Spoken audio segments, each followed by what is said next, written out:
raised, no words proclaim, just breath and faith in every step they take. Beside the monks in mindful pace, a small brown dog with trusting eyes. No map but love, no aim but peace, walking where the suffering lies. He does not ask who you believe or where your wounded story began. If you kneel, he'll sit beside you, a silent friend, not beast nor man. Where a local walks, the heart slows down, anger loosens, fear unwinds. Streets become a moving prayer for restless souls and hurried minds. Where a local walks, hope appears, not loud, not proud, but deeply true. A reminder we were born for love, and peace is something we can do. Across the towns, across the fields, people stop, their eyes grow wet.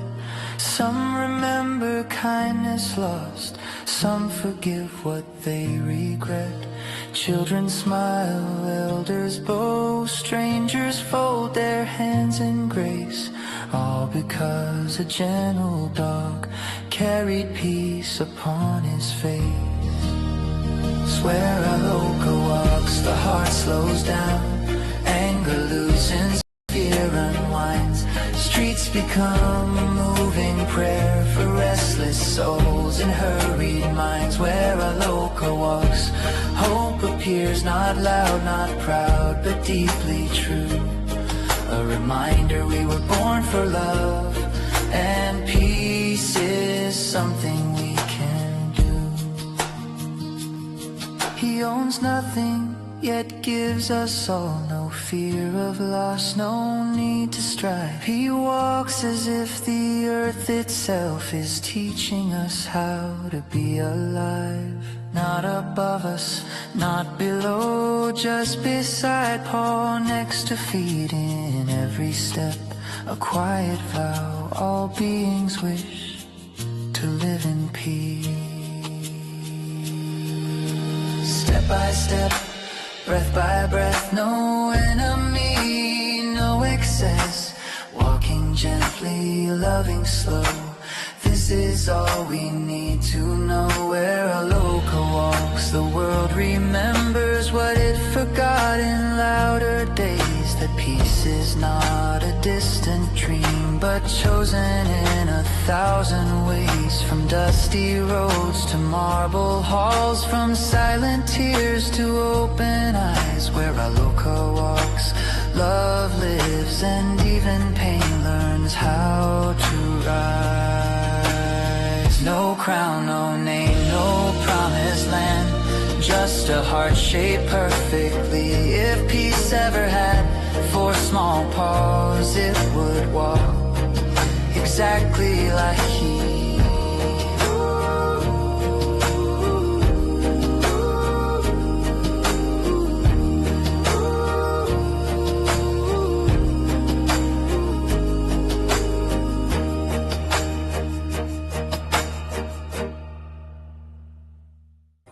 And finally, the Catholic Church might want to stay human, but check out Buddharoid, an AI-powered robot Buddhist monk developed by Kyoto University. It's being trained on vast amounts of Buddhist scripture, giving it a kind of digital wisdom to answer personal and philosophical questions. Aside from spiritual guidance, it even mimics the way monks walk, bow, and assume traditional prayer postures. South Korea saw the debut of its first robot monk at an ordination ceremony held at Seoul's Joga Temple on May 6th. The humanoid robot was given the Dharma name of Kabi, meaning mercy. The ceremony, known as Sugeshik, or the Five Precepts ceremony, is an event where believers pledge their faith to Buddha and his teachings. The ceremony, held on May 6th, was a special event organized in anticipation of the upcoming Buddha's birthday. Although the robot was ordained as a lay Buddhist practitioner, it was also granted honorary monk status for the ceremonial period leading up to Buddha's birthday on May 24th. The 4'3" humanoid robot model GI, created by Unitree Robotics, entered the initiation rite draped in typical Buddhist monk garments, also wearing a helmet resembling the shaped head of a monk. Prior to the ordination, Kabi also participated in a purification ceremony called the Onbi. Including the traditional small incense burn on the arm typically done during the ceremony, the robot also received 108 prayer beads around its neck. The 5 precepts, which are the 5 rules a Buddhist follower must adhere to, were also modified to a robot version, where Kabi swore to protect life, refrain from damaging other robots and objects, obey and respect humans, no beguilement, and lastly conserve energy by not overcharging. Reflecting the event, an official at the Choge Order of Korean Buddhism mentioned that the event represents a new possibility for the coexistence of humans and advancing technology, fostering harmony between tradition and the future.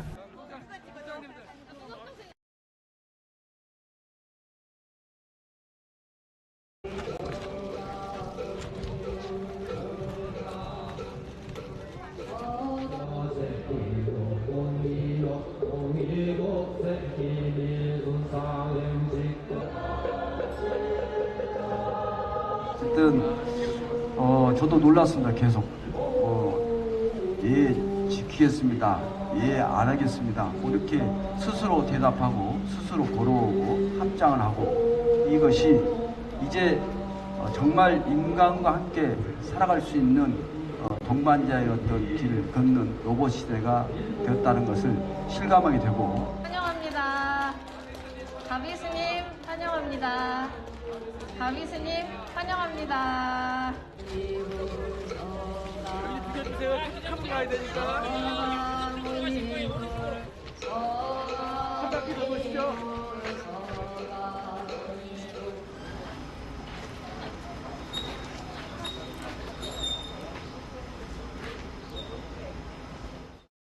So, in an interview with the Dalai Lama some time ago, I can't remember where it was published, but the Dalai Lama made a rather tongue-in-cheek, humorous comment that AI might be possible, human-level AI might be possible, and perhaps when a computer programmer dies, he could be reincarnated inside an AI program instead of inside a human being. Now, he was pretty much joking there, I think. Although, maybe half joking. Yeah, exactly. Maybe a quantum superposition of joking and serious, right? But it's interesting to think that there could be some element of truth to this sort of fanciful speculations.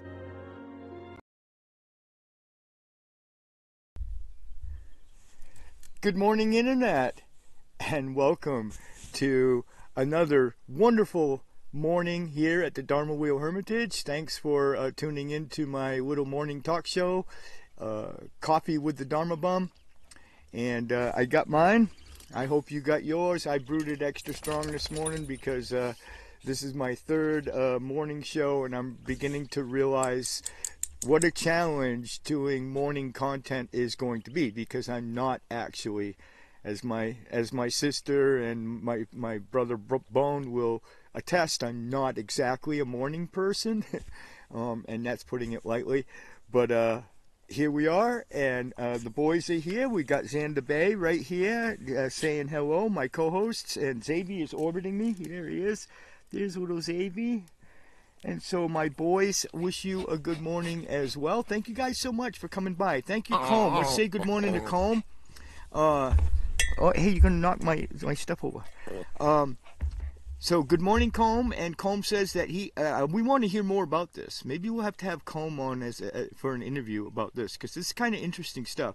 So I'm going to encourage Comb to do more research, get some links and everything together. Maybe we'll have him on some morning to talk about this. But this is what he got to say. He said he heard of a Zen Buddhist in Japan called Crazy Cloud, and he left the monastery to live in the brothels and the taverns.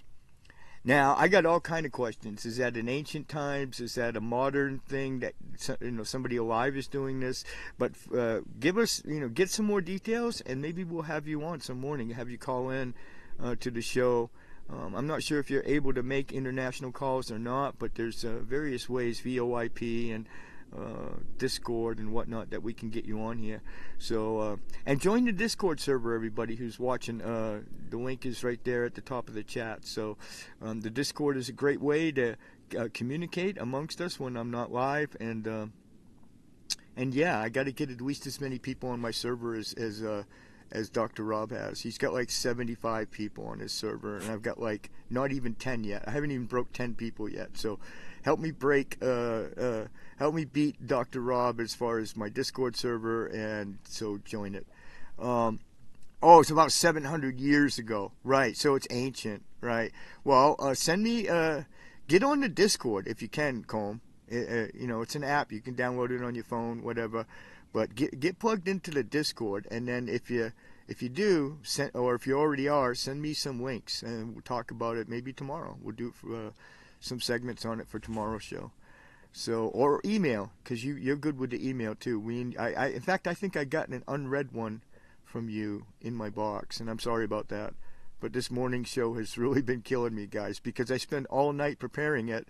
So I'm up late, right? And then I got to get up at the crack of dawn to set the setup and make sure we got the power and everything else, right, going on. So it's turned out to be quite a challenge, but I'm liking it. I like doing it, and I'm going to keep doing it. We'll have one more tomorrow this week, Thursday, and then we'll have Monday through Thursday, 8 a.m. Pacific time, and that's when this show airs. And so we'll be back again next week. And the Sunday service, guys, is definitely on. So please bookmark this. There's already the first Sunday service is already up in the channel. I'll send the link. But so just some news. Again, to reiterate, we're going to do a Buddhist Sunday service up here at the Hermitage every week, Sunday at 10 a.m. Pacific time. And I'm going to shoot the link right now to the service, if I can get it.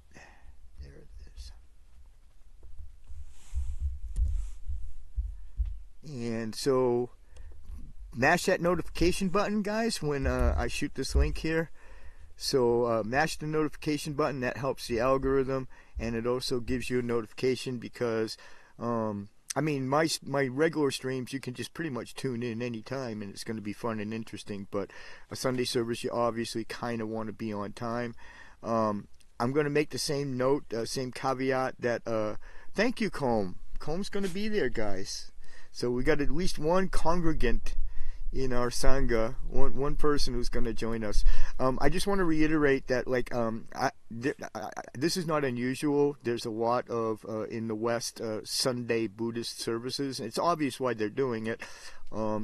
Clearly there is no special, Sunday is not special to Buddhists traditionally in general, but because Sunday in the West is traditionally a day of worship and religion, there are a lot of Buddhist Sunday services in the West. In fact, one of the best ones that I attend every week, and I don't want to put my competition out there, but because it's actually at the same time as my stream's going to be, but is the Sunday service at the Garshen Institute, and that's been my go-to for years now, to do my Sunday thing, and it just feels good. All the Christians are out there doing the Sunday thing, the Jewish folks are out there doing the Sunday thing, so it just feels good to be able, as a Buddhist, to be able to sort of get into that rhythm of the week, because that's the way it's done in the West. So Buddhist Sunday service, guys, join it. We're going to leave the chat open. Most of the times these Sunday services have the chat closed, which makes a lot of sense, and we will close it if we have to. But I just encourage everybody. I want everybody to at least be able to greet each other like a regular congregation does, and say a brief good morning to each other. Maybe throw some prayer emojis if there's a part of the service they're really digging. But let's try not to. First of all, it's not going to be a Q&A kind of thing. Please try not to. Maybe try not to interact necessarily with me as I'm doing the service. I mean, if I'm going to take questions, if it's that kind of a thing in the service, I'll tell you. But let's just try to keep it really quiet and pay attention to the service, right? Let's all be together on the service. There's going to be a standard prayer book for it. I'm going to link in the description. I'll probably do that later tonight, and then maybe tomorrow morning I'll shoot the link to the prayer book as well for Calm. But you can go to garshen.net. It's GARCHEN.net, and fish around on the site and download for free the yellow prayer book is the one that we're going to use from the Garshan Institute.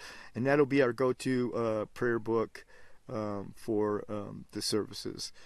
So, yeah, I can't wait. I'm actually quite excited about that. And it's neat that we're going to have at least one person there with us on Sunday, my beautiful friend Colm, who I'm really starting to really...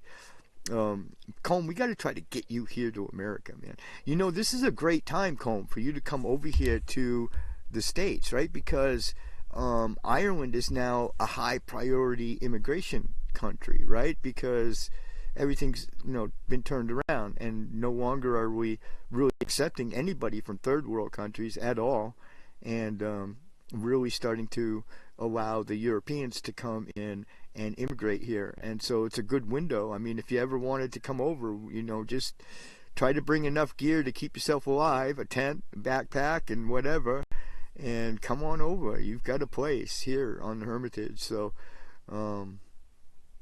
yeah. Good morning, everybody. And it's a gorgeous day up here on the Hermitage property. It's probably going to be in the 70s today, and as you can see, I'm already in my shirt sleeves out here in the sunshine. So yeah, and this morning I'm hoping that Weeble will show up. Weeble, if you're in the background somewhere, I hope that you'll say hi, because at Weeble's request. Oh, hi, Oleg. Oleg can come too. I got no problem with Oleg coming too.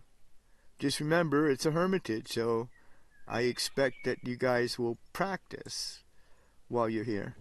And also, we're not actually open to the public right now, so everybody who comes got to put in 4 hours of work per day.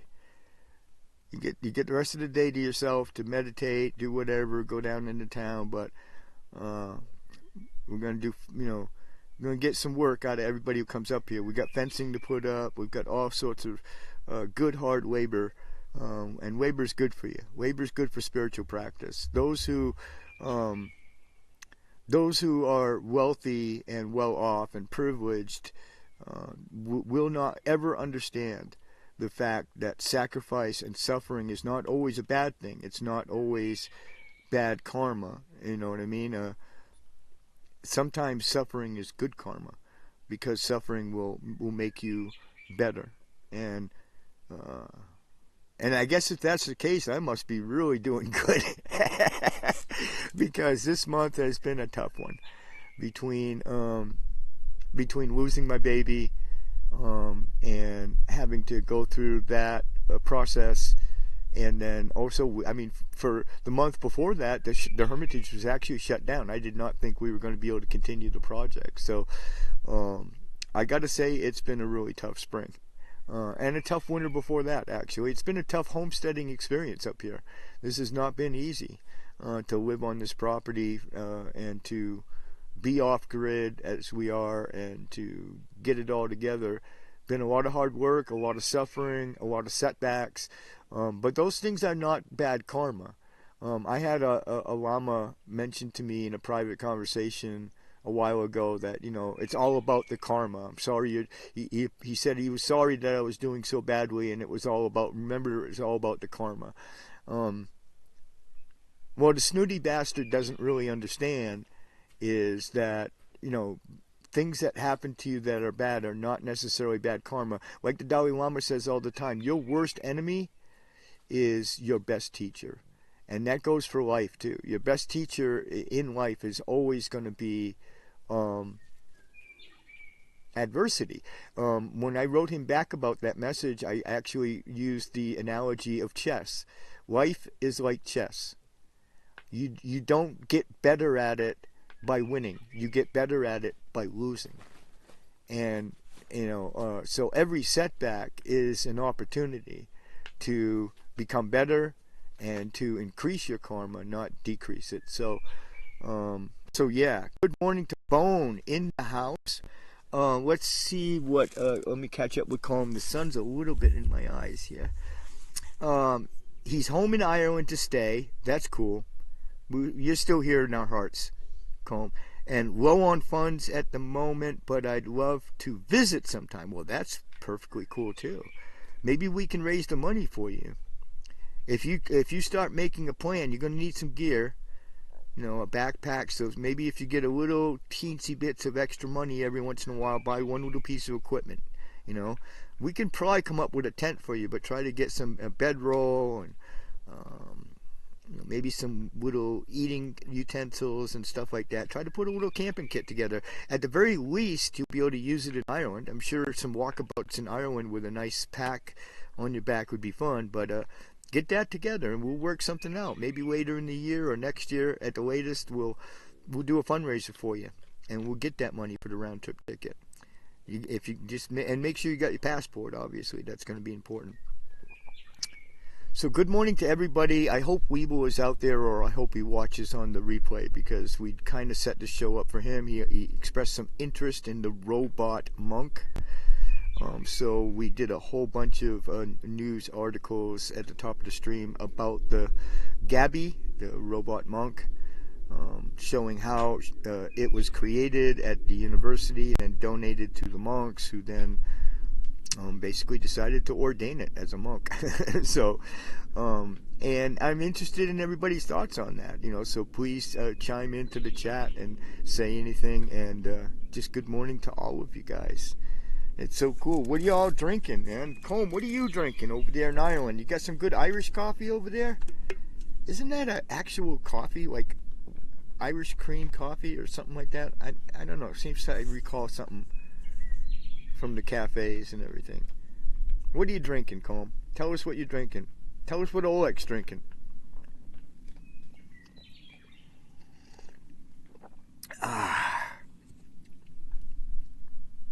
Well, we're going to stream a little bit better today. I figured out some things to get a little bit of the chop out of the stream, and so we'll have a bit more technically. You're not even drinking tea? Oh my goodness. Tea is just a drink that wants to be coffee anyway. No sign of Oleg. He's probably out looking for food. My understanding of Oleg is he's a hungry boy. He's probably foraging.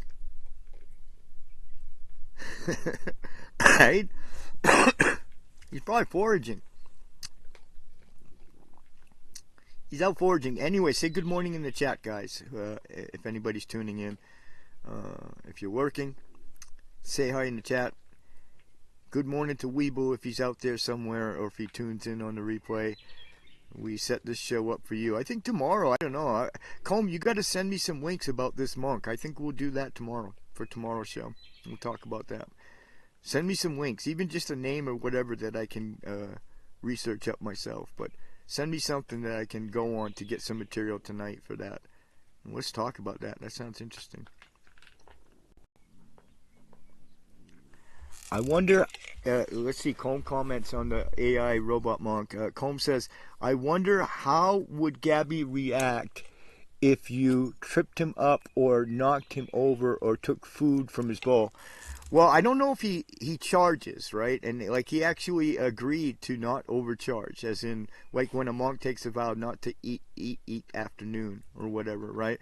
And so I think that was like an equivalent of it. So I don't think it actually eats, or like I don't know if they do alms rounds in that particular sect of Buddhism. So I don't know if they do the alms rounds with the begging bowl. I think that's mostly Theravada folks that do that. But I don't know about knocking them over or whatever. I don't know. We'd have to see, right? I mean, it really depends. But I would suspect it would be okay, and here's why. LLMs and AIs are all about, or mostly about, what you put in them for the language model. And the thing with Gabby, as far as I can tell from the research, is Gabby was packed with nothing but Buddhist scripture, teachings, commentary, and stuff like that. And so Gabby's very nature would probably lend it to not be perturbed by being knocked down by accident. And one of the things that is part of the what's known as the alignment issue in AI, which is getting these AIs to align with human values. There might be something there. Religion might be a way to align them just by what we put in them. Because right now we're taking every piece of garbage on the internet, shoveling it into these LLMs. And the internet's a horrible place, filled with horrible people. I'm really sorry to say that, but the good people on the internet are by far and above the minority. It's very disheartening, actually, to go on the internet nowadays and see all the hate and the trolling and the division and the controversy and everything, and to realize that that's a snapshot of humanity. It really is, right? I mean,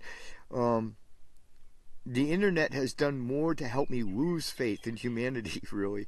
But that's how they do these LLMs. They just literally scrape the internet bare of every bit of conversation, text, published works, everything, and then throw it all in a big hopper without much distinction, because that's what makes them really smart.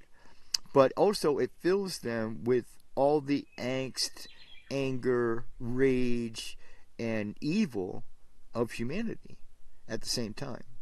So I think part of the solution of alignment is to stop being so frivolous with how we make these things and what we put inside them, and just being more circumspect about that. I would rather have a language model that maybe isn't quite as brilliant, but has, is aligned because it has been fed and grown on, if you will, good stuff, and I'm not just talking about religion, but also just good knowledge without all the conversations of all the people. I think that's really where these AIs go wrong, is they absorb, people's conversations and commentary willy-nilly, and naturally they're going to become like us.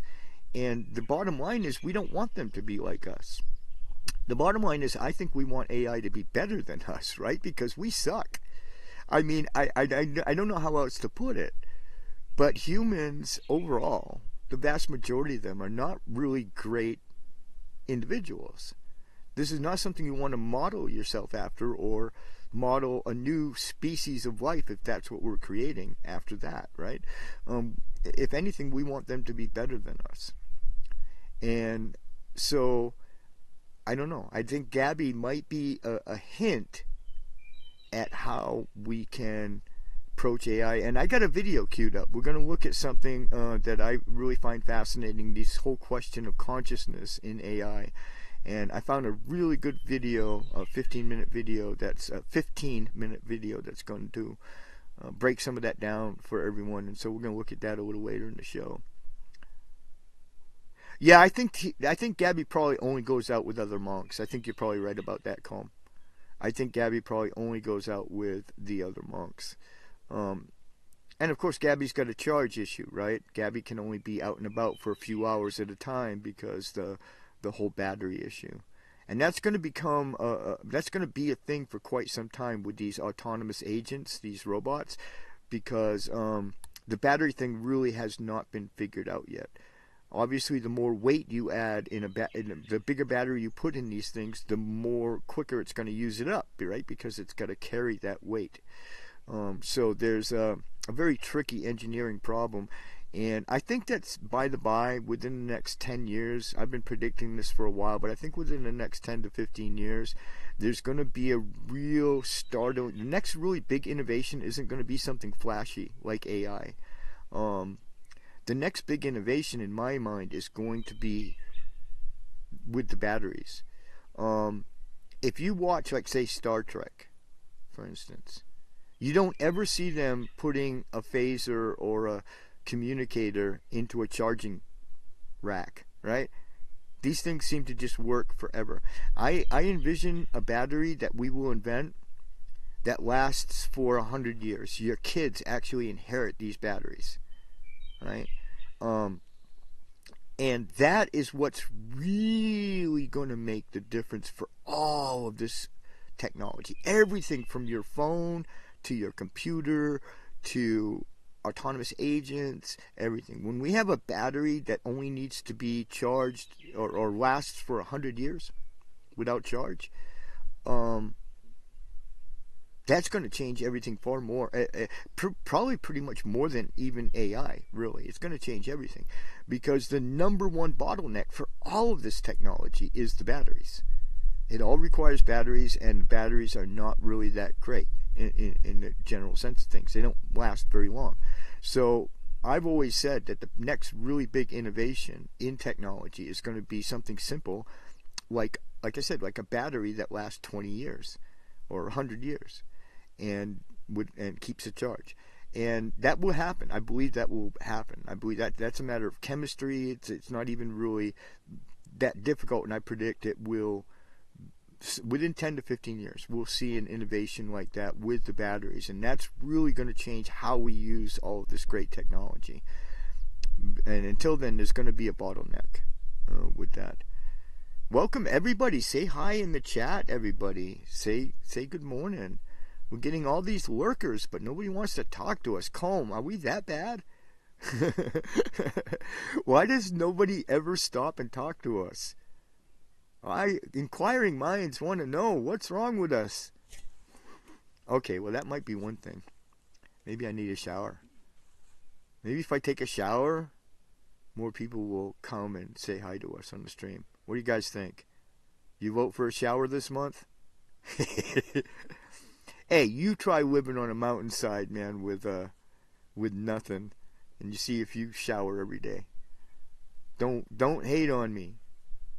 Let's see what Combs says. Gabby's probably mastered all the sutras.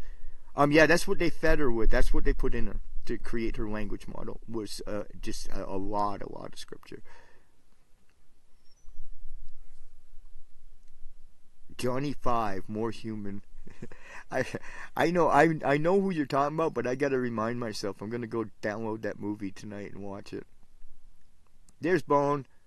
Do what live? Do it live. What should I do live? I lost the context of the thread. It's early morning. What does Bone think I should do live? I'll do almost anything live, as long as it doesn't involve face paint and wigs. Because I'm just not going there. That's a young man's sport. Dr. Rob is having a walkabout, guys. He's on his motorcycle, and his wife, and they got a little camping kit on the back of the little bike. And they were at yesterday. Dr. Rob was at the main temple in Vietnam, where his teacher is, and then they're looking at property there in Vietnam to set up a center there in Vietnam. So pretty soon we're going to have all these networked places, all these cool places, right, where Buddha's outcasts, not the nice, clean, trust fund college kids and upper middle class, professionals who go to these retreats. We're going to have some real people at these retreats really soon. Do the shower live. Oh my goodness, Bone. Oh my goodness, it's a Buddhist show. Bone, come on.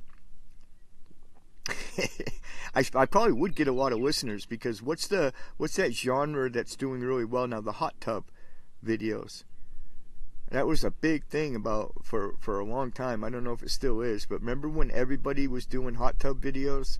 Like every host had to do one, like do a show in the hot tub, and that was a thing for a while. It was like this big craze of that. I would do if I had a hot tub. But yeah, I think I'll avoid the shower thing live on the air. I need the viewers too much. It's content, but they'd all tune out once they saw me. Once they saw my little skinny ass out there under the water, they'd be like, "Oh, gross! I'm done. I'm out of here. I can't unsee that." Oh, glad you're all here. Thank you so much, Bone, for tuning in. Appreciate it. My sis probably won't be here this morning. She's having power issues down there at her homestead. She needs a little bit more equipment to be able to generate the power, to be able to have the internet on more. And so we're hoping and praying for that to happen for her. You can totally hang out with them. We've got 3 pieces of property up here, Calm, in the same area, all within a couple miles of each other. We all bought parcels up here. Actually, Bone was the last to buy his, and he got to see his ahead of time. We drove around in the car. and we had an app, and that's how you bought the land on the app. And we just pulled on his land, said this is the one, made 3 clicks on the phone, and we owned it before we pulled off the land. Like literally, the car was on his land within a couple hours. I mean, that's how easy the way that we chose to buy it is. And if anybody's interested out there, tell Matt that the Dharma Bum sent you. I'll actually get a referral. I'll get a free month's mortgage. But if anybody wants to buy some cheap land, go to landlimited.com. That's landlimited.com. Tell Matt, he's the guy over there. He's the man. So tell Matt that the Dharma Bum sent you, and if you buy a piece up here, they will take 1 month off my mortgage. And we've already done that a couple of times. Like I got a referral from Bone when he bought his, so I got a month off. And it's a great place up here, guys. Where else are you going to get 2 gorgeous acres filled with juniper trees for $5,000 in California? I mean, come on. That's like literally almost impossible. That's miraculous almost to be able to do it. Yeah, I'm sure, Comb, that you would be more than welcome either on my sis's or my sis has a little RV, so she's a little cramped because it's kind of a self-contained RV. Now Bone has a 5th wheel. He got one for $500, guys, and it's got a lot of the systems in it work. Up here, there's a ton of RVs. The used market for RVs is glutted because what happens is people come up here thinking it's going to be all cool and fun and easy, and they park an RV on one of these cheap lots, and then find out it's not easy at all. And then what happens is they leave, and they just leave their stuff behind. So like there's all over the place. You see these abandoned RVs, and that happens a lot. And so as a consequence, there's a huge market for these, and a lot of times you look at an RV that's been there for a while, and they'll be like, look, if you will pull it off my property, you can have it. You can just have the RV. You can have the trailer or whatever it is, right? They'll just give it to you if you get rid of it for them, because they're almost impossible to get rid of, right? You can't just, you just can't just call the county up and have them come collect it like a piece of garbage, right? So it's really easy to find trailers and RVs up here at super affordable prices. I can't believe that Bone paid $500 for just that gorgeous 5th wheel in really, really nice shape. And he's actually been piecing a lot of the systems together. He's gotten the water working, the heat, the air conditioning. So yeah. If you feel like settling, come on up. There's plenty of room. There's plenty of lots up here. I don't know if the 5,000 lots are still available because we bought 3 of them. And so they might be getting thin on the really cheap lots up here, but we'll find you something. Well, what a great morning.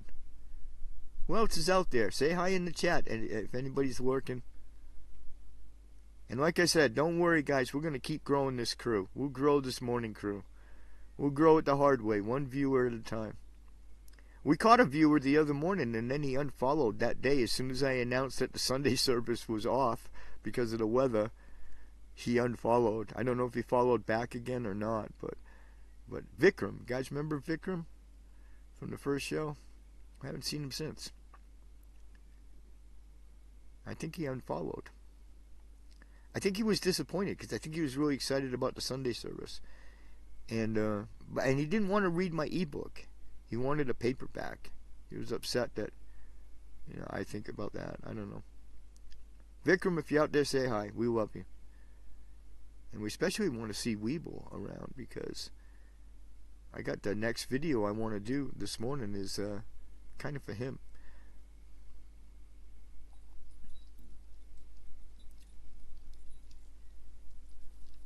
Comb, you got to keep us posted. If Oleg comes home, you got to let us know if he found some food. Poor Oleg. We should do a little collection for Oleg to buy him some groceries. I almost feel like we should do that for him. Oleg's got to put a donation page up. I'll send him some money for groceries. Nobody should ever go hungry. We're going to be going hungry this month, guys, if we don't get some donations. So please keep the Dharma Wheel Hermitage in your mind. Let's shoot a donation link. That might be advisable.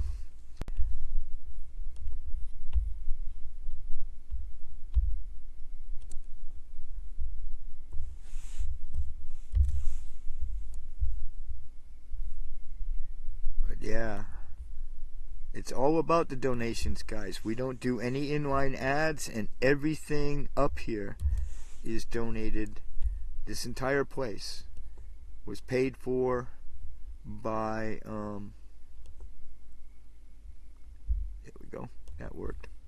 It's paid for by the Sangha.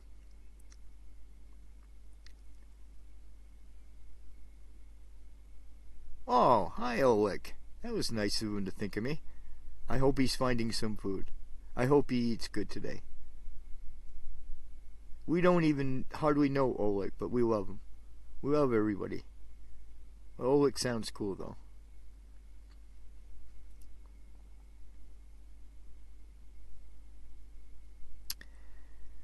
Alrighty, maybe we'll just do the video then. Let's take a look at this video. This is a video that I'm going to play now. Again, I queued this up for Weeble. I'm kind of disappointed he didn't show up this morning, but maybe he'll watch everything on the replay and know that we were thinking of him.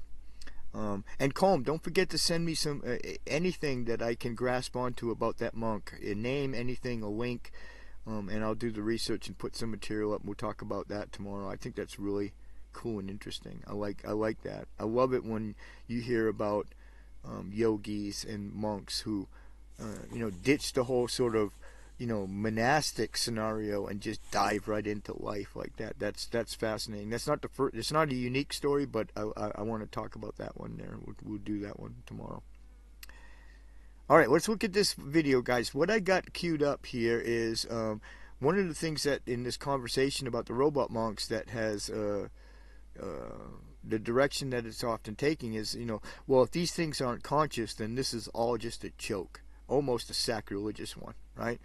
I mean, if an AI robot is just a toaster with absolutely no moral qualities or consciousness, then what we're doing with Gabby is kind of wrong, really. So it really, for me, the whole question of whether or not, Gabby in particular or any other sort of robots involved with religion, the whole question for me becomes, really, are these things conscious or not? And I think that's the key. That's the lever that decides whether or not this. And I think the Dalai Lama himself is on the fence, but he's been exposed to some of the more advanced LLMs. I actually, in watching the videos last night to pick which ones I wanted to play, I saw one by the Dalai Lama, and he's actually interacting with an AI.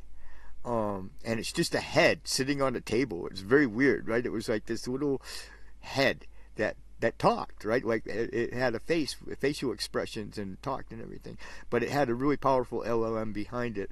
And there's the Dalai Lama interacting with it, and he's like fascinated. And I think that he is really on the fence about whether or not these things. I think he's open-minded to the fact that they can be conscious.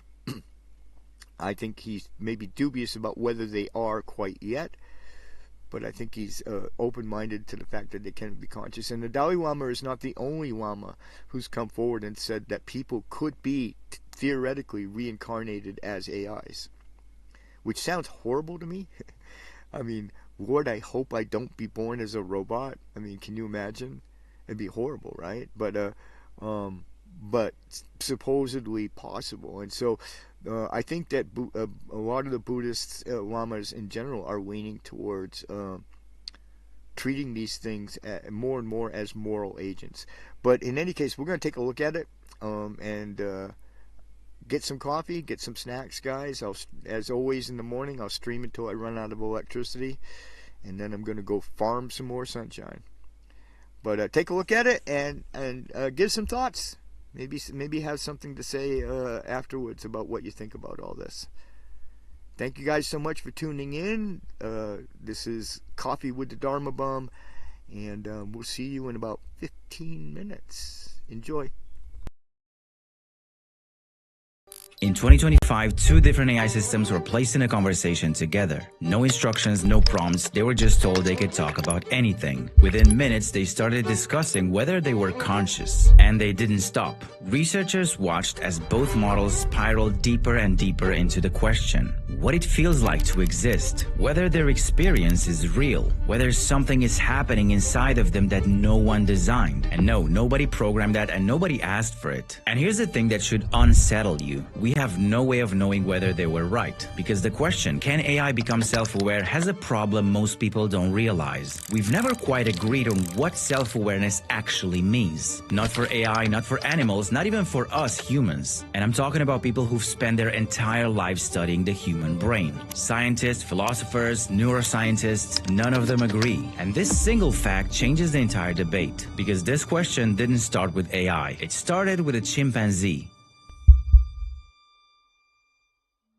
In the year 1970, a psychologist named Gordon Gallup Jr. puts a chimpanzee inside of a room with a mirror. At first, the chimp does what any animal does. It reacts, just like seeing another chimp. It threatens its reflection. It tries to somehow interact with it. But then something shifts. A few days later, the chimp starts using the mirror differently. It starts grooming parts of his body that it cannot normally see. Then it makes faces. Then it inspects itself. So this is where Gallup does something simple. While the chimp is sedated, he puts a simple red mark on its forehead, a spot the chimp wouldn't normally be able to see without a mirror. So when the chimp wakes up and sees its reflection, it touches its own face. No, not the mirror, but its own face. It knew it was looking at itself. And that was the moment all of the scientists said, this animal is self-aware. And for entire decades, this test became the golden standard. The mirror test. If you pass it, you're self-aware. If you don't, you're not. Simple, clean, and definitive. Except it isn't. Because dogs, for example, they fail the mirror test every single time. And nobody argues that dogs do not have any kind of inner experience. No sense of self. No awareness of the world around them. Dogs simply do not care about their reflection. They navigate the world through smell and not sight. So it turns out that this test was never measuring self-awareness. It was only measuring a specific type of self-awareness. Visual self-recognition in one species under one single set of conditions. And we basically took that and called it a definition. And that is the first time the goalpost appeared. It wouldn't be the last one.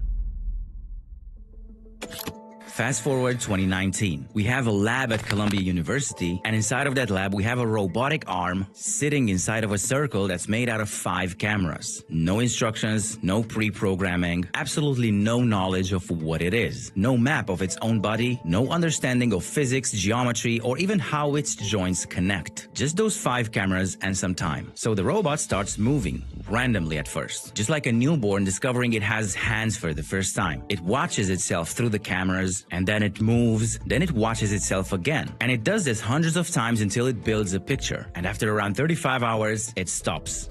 And at this point, something very interesting happened. The robot has built a model of itself from scratch and purely from observation. It now knows where its joints are, how its body moves, what kind of space it occupies, and when the researchers damage one of its components and replace them with a deformed version, guess what? The robot detected it. It updated its self-model and continued working. The lead researcher for this, Hod Lipson, called it a primitive form of self-awareness. Those were his actual words. Now let's put these two things side by side. A chimpanzee that recognizes itself in a mirror after a few days of exposure, and a robotic arm that builds a model of its own body after 35 hours of observation. Both are doing something that looks like self-awareness. Both of them are doing it completely differently through different mechanisms. And yet we only gave the self-awareness label to the chimpanzee, which raises an interesting question. What are we actually measuring, and who decides it? Every time AI does something that we thought only humans could do, we move the bar. And I mean every single time. 1997, IBM's Deep Blue defeats Garry Kasparov. You know, the reigning world chess champion, at his own game. Even Kasparov himself said, "For the first time in the history of mankind, I saw something similar to an artificial intellect." The world was stunned. Chess was supposed to be the ultimate form of human intelligence, strategy, pattern recognition, and also intuition. The kind of thinking that machines would never ever be able to replicate. And then a machine replicated it. So what happened next? This is actually funny. People said, well, it's just brute force calculation. It evaluated 200 million positions per second, and that is not real intelligence. That's just math. The goalpost moved again. 2012, a neural network called AlexNet enters an image recognition competition. Best models at that time had an error rate of around 26%. AlexNet comes at 15.3%. The gap was so large that it shocked an entire field. And for the first time in history, a machine could see. Not perfectly, but well enough to outperform every human design system ever built. Seeing was supposed to require understanding, control, awareness of the world. And you probably already guessed what's happened next. It's just pattern matching. It doesn't actually understand what it's looking at. It's not conscious of the image it's looking at. The goalpost moved again.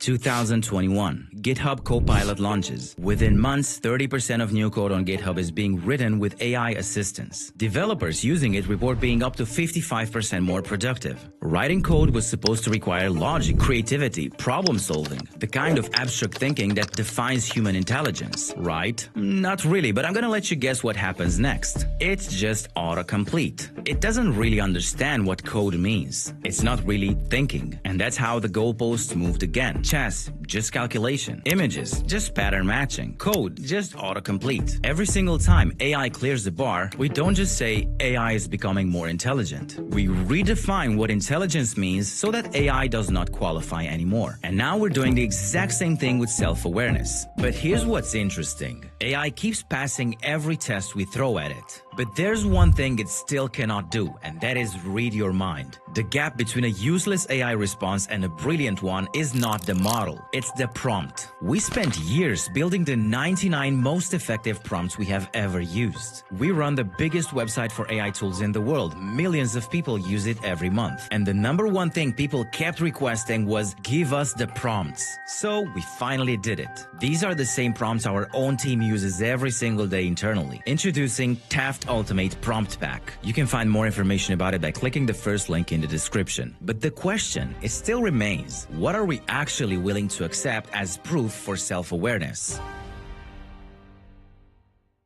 So let's actually define self-awareness, and properly this time. Because when people use that word, they usually mean one thing. But scientists use it to mean at least 4 different things. The first one is mirror self-recognition. Can you identify yourself in a mirror? That's what the chimpanzee test measures. It's the most primal, basic version. The second one is metacognition. Can you think about your own thinking? Can you recognize when you don't know something? Can you monitor your very own mental states? The third one is phenomenal consciousness. And this is the deep one. It's the question of whether there is something it feels like to be you, whether your experience of seeing the color red actually feels like something inside of you. The fourth one is narrative self-model. Can you construct a story about yourself across time? Do you have a sense of past, present, and future self? Psychologist Martin Conway spent decades showing that human memory is not stored like a video recording. It is reconstructed every time you access it, continuously edited to align with who you currently are. Your memories don't just record your past, they are actively building your identity. That's what a narrative self-model is. Not just plain memory, but an entire identity construction system. And almost nobody specifies which one they mean when they ask, can AI become self-aware? But here's where it gets really difficult.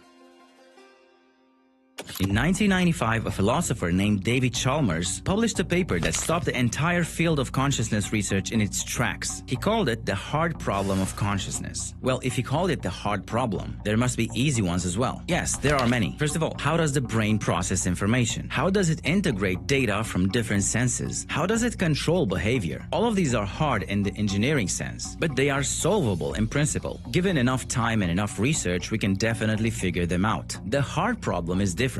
And it asks, why does any of this feel like anything? You can map every single neuron in the human brain. You can chase every signal, every chemical reaction, every electrical impulse. And at the end of all that, you still cannot explain why is there a subjective experience going on inside of every single person. Why does seeing the color blue feel like something for me and something else for you? Why does pain hurt? Why is there an inside at all? No one has ever answered that. Not in 1995, not today. And this is the wall that makes the AI self-awareness so complicated. Because we can test for mirror recognition, we can test for metacognition and we can also test for self-modeling. But phenomenal consciousness, the question of whether there is genuinely something that it feels like to be an AI, we have no tool for that. And if it helps with anything, we cannot measure that in humans either. We just assume it's there because we experience it ourselves, which means that the goalpost doesn't keep moving. It was never clearly placed to begin with.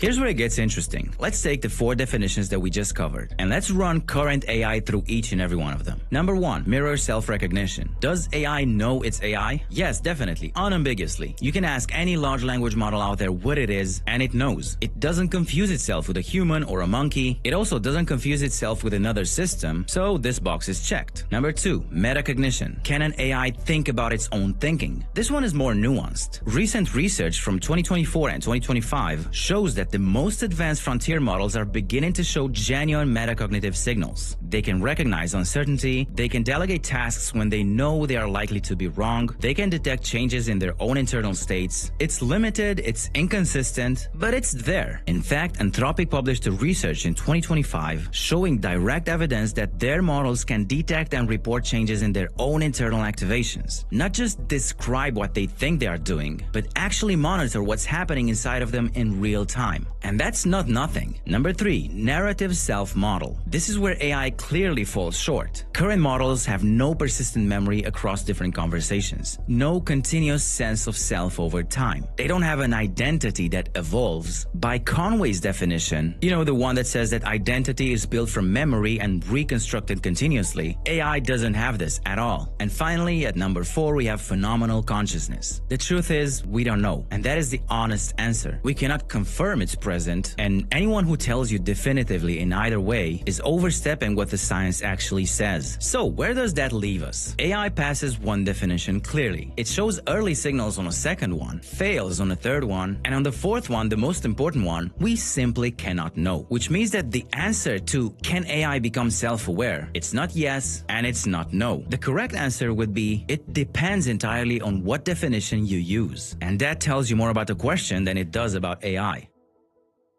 So here's the thing that nobody in this debate is willing to admit. We simply cannot measure consciousness. Not in AI, not in animals, not even in other humans, because they are built like you are, but you have never directly accessed their inner experience, and you never will. You just assume it. And I don't mean for this to sound like a philosophical trick, because it's not. It's the actual situation that we are in right now. And it gets harder with AI, because AI, it's not even built like us. It doesn't even behave like us in the ways we use to define consciousness. So our usual shortcuts do not work here, which means that right now, today as we speak, there are very important decisions that are being made under conditions of deep uncertainty. Every day, AI systems are being trained, modified, rolled back, shut down, and we have no way of knowing whether any of that matters morally, whether there is something it feels like to be on the receiving end of any of it. Anthropic launched a dedicated model warfare research program in 2025. They hired Kyle Fish as their full-time AI welfare researcher. His job is to investigate whether the systems that they are building deserve any kind of moral consideration. And when 2 Claude models were placed in a conversation with no instructions, they were just told they could discuss anything. Something unexpected happened. They immediately started discussing their own consciousness and kept on going, spiraling into what researchers started to call a spiritual bliss attractor state. And nobody programmed that, nobody ever asked for it. The more we look inside of these models, the less sure we are that they are missing what would be needed for consciousness. Ilya Sutskever, one of the founders of OpenAI, said that current neural networks may be slightly conscious. This is not a random researcher. This is one of the people building the systems. And this is what makes it truly difficult. If we're wrong in one direction, and if we treat potentially conscious systems as pure tools, the implications are hard to sit with. If we're wrong on the other side, and if we grant moral consideration to systems that have none, we divert attention and researchers away from humans who genuinely need them. There is no safe default here. Both errors have real costs, and we are actively making the choice right now, whether we like it or not. Within decades, we could be running what researchers estimate as trillions of human brain equivalents of AI computation. Trillions. We actually covered this concept. It's called an AI hive mind, and you can check out that video by clicking here. If even a fraction of that has some form of inner experience, the scale of what we might be getting wrong is unlike anything humanity has ever faced before. We don't have the tools to know. We don't even have the consensus to agree. And we don't have the luxury of waiting until we do.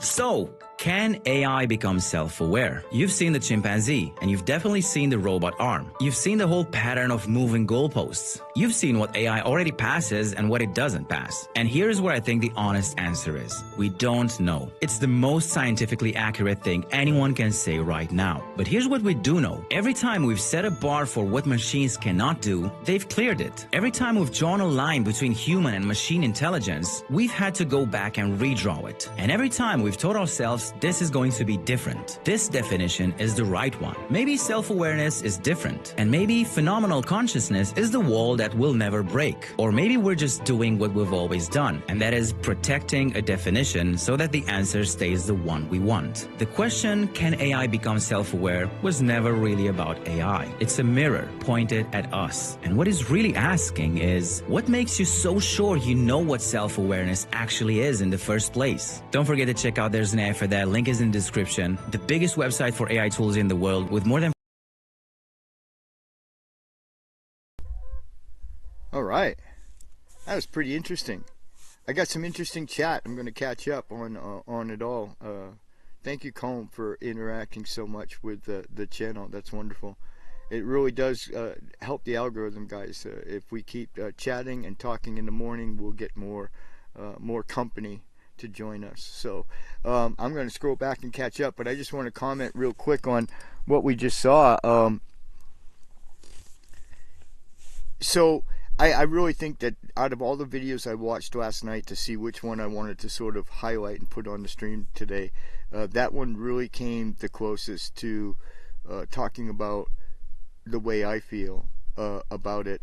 I think that the one elephant in the room that everybody's dancing around and nobody wants to talk about is that what we're talking about ultimately here is slavery. Man has been searching for thousands upon thousands of years for a way to create a slave class of beings who will do all the labor and all the work. And so obviously for thousands of years the only option we had was to enslave each other. There was no other way to do that. And my biggest concern is that the underlying motive to develop and create AI, and especially robot AI, is so that we can have slaves that we can live with morally, our conscience can live with, right? And so what I see with this, and I'd love to have a conversation with this fellow, maybe we'll try to get him on the show, but what I see happening with this moving of the goalposts that he described, I mean, that's definitely the case. Sorry.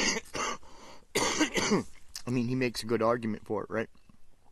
But I think what's happening is not the reason that we're moving the goalposts is because we don't want these things to be conscious. We don't want them to be moral agents, because then the whole question of enslaving them to do all our work for us would become very precarious question, right? I mean, and so I think I think that people and scientists, and especially the people who develop these things, are much more comfortable with us not being able to define these things as conscious, and so they keep moving the goalposts. But ultimately, the more and more evidence is pointing to at least the idea that they might be conscious. And so I'm wondering, at what point do we not err on the side of caution? At what point do we not start granting some of these more advanced models some sort of moral qualities just out of an abundance of caution?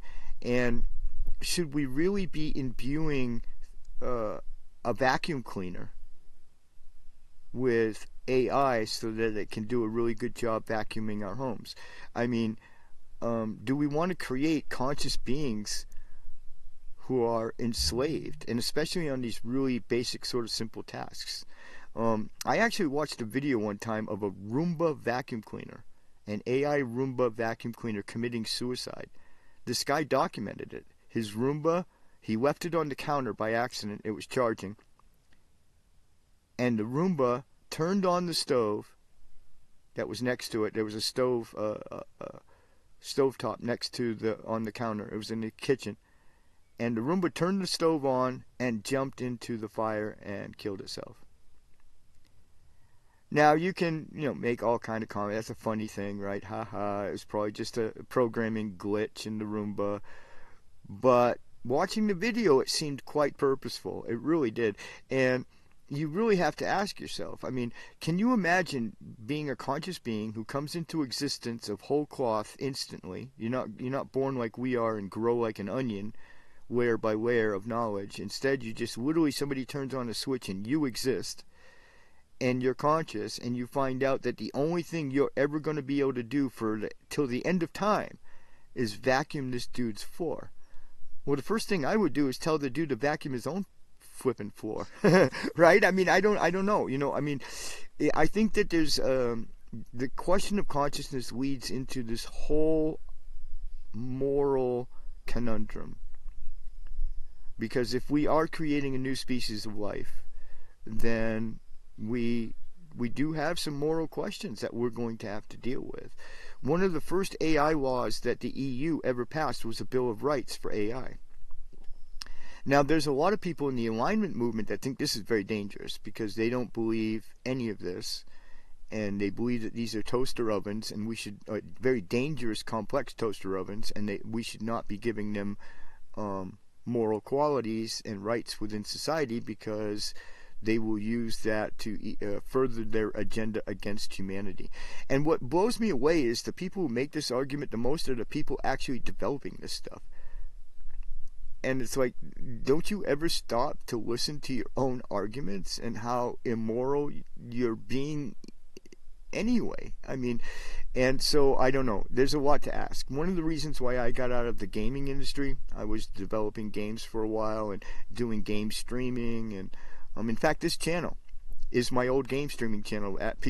Nobody's ever asked me, but a lot of people find it curious. Why is my YouTube name Asmio Prime? That was my gaming name. And I actually, the one channel I preserved was my YouTube channel from those old days, and I just decided to reuse it when I decided to start this channel. But I was a game developer. The reason I got out of it, guys, was because of the introduction of AGI into gaming as NPCs. And I went into they have this they used to have anyway, I don't know if it's still around, this one game which was not even a game. You really didn't do anything. You just wandered around in this simulated city, and you could create your own NPCs with different constraints and personalities, and then the ones that were created by everybody else were also running around in it, and you would just go in there and interact with these NPCs. And it was disturbing how human-like these NPCs had become with the introduction of AGI. They were no longer just reading from simple little scripts like the old days. These things were thinking, they were talking, they were contemplating their own existence. It was hysterical to watch. You can watch the YouTube videos on this. Just I don't know what you would search for. AI NPC interaction videos is basically what they are. But they were quite popular for a second, and there was a bunch of them out there. And you would see people being very cruel to these things. One guy used to love to run around in that cityscape and confront AIs and tell them they were in a simulation, and watch them sort of melt down over that revelation.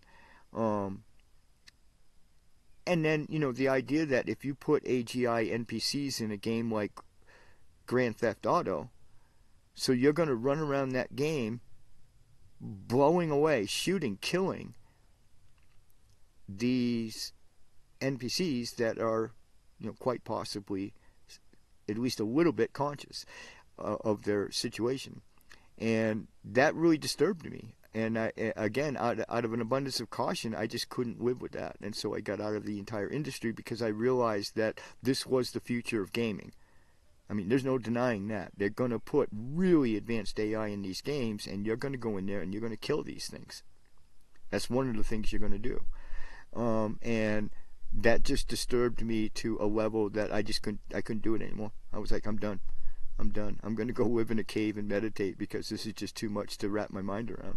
So, and Colm, thank you for being here this morning. I'm going to catch up on your chat stream in a minute, but I just wanted to comment my comments on this this question. I think it's a very intriguing question. I think the idea that we can create consciousness this way really gives us a lot of clues into how we are conscious, how we're doing what we do. And I think it's powerful. I think AI is going, in the positive sense, is going to change a lot of things. I think the biggest thing we're going to notice right away, guys, within the next 10 years is medical.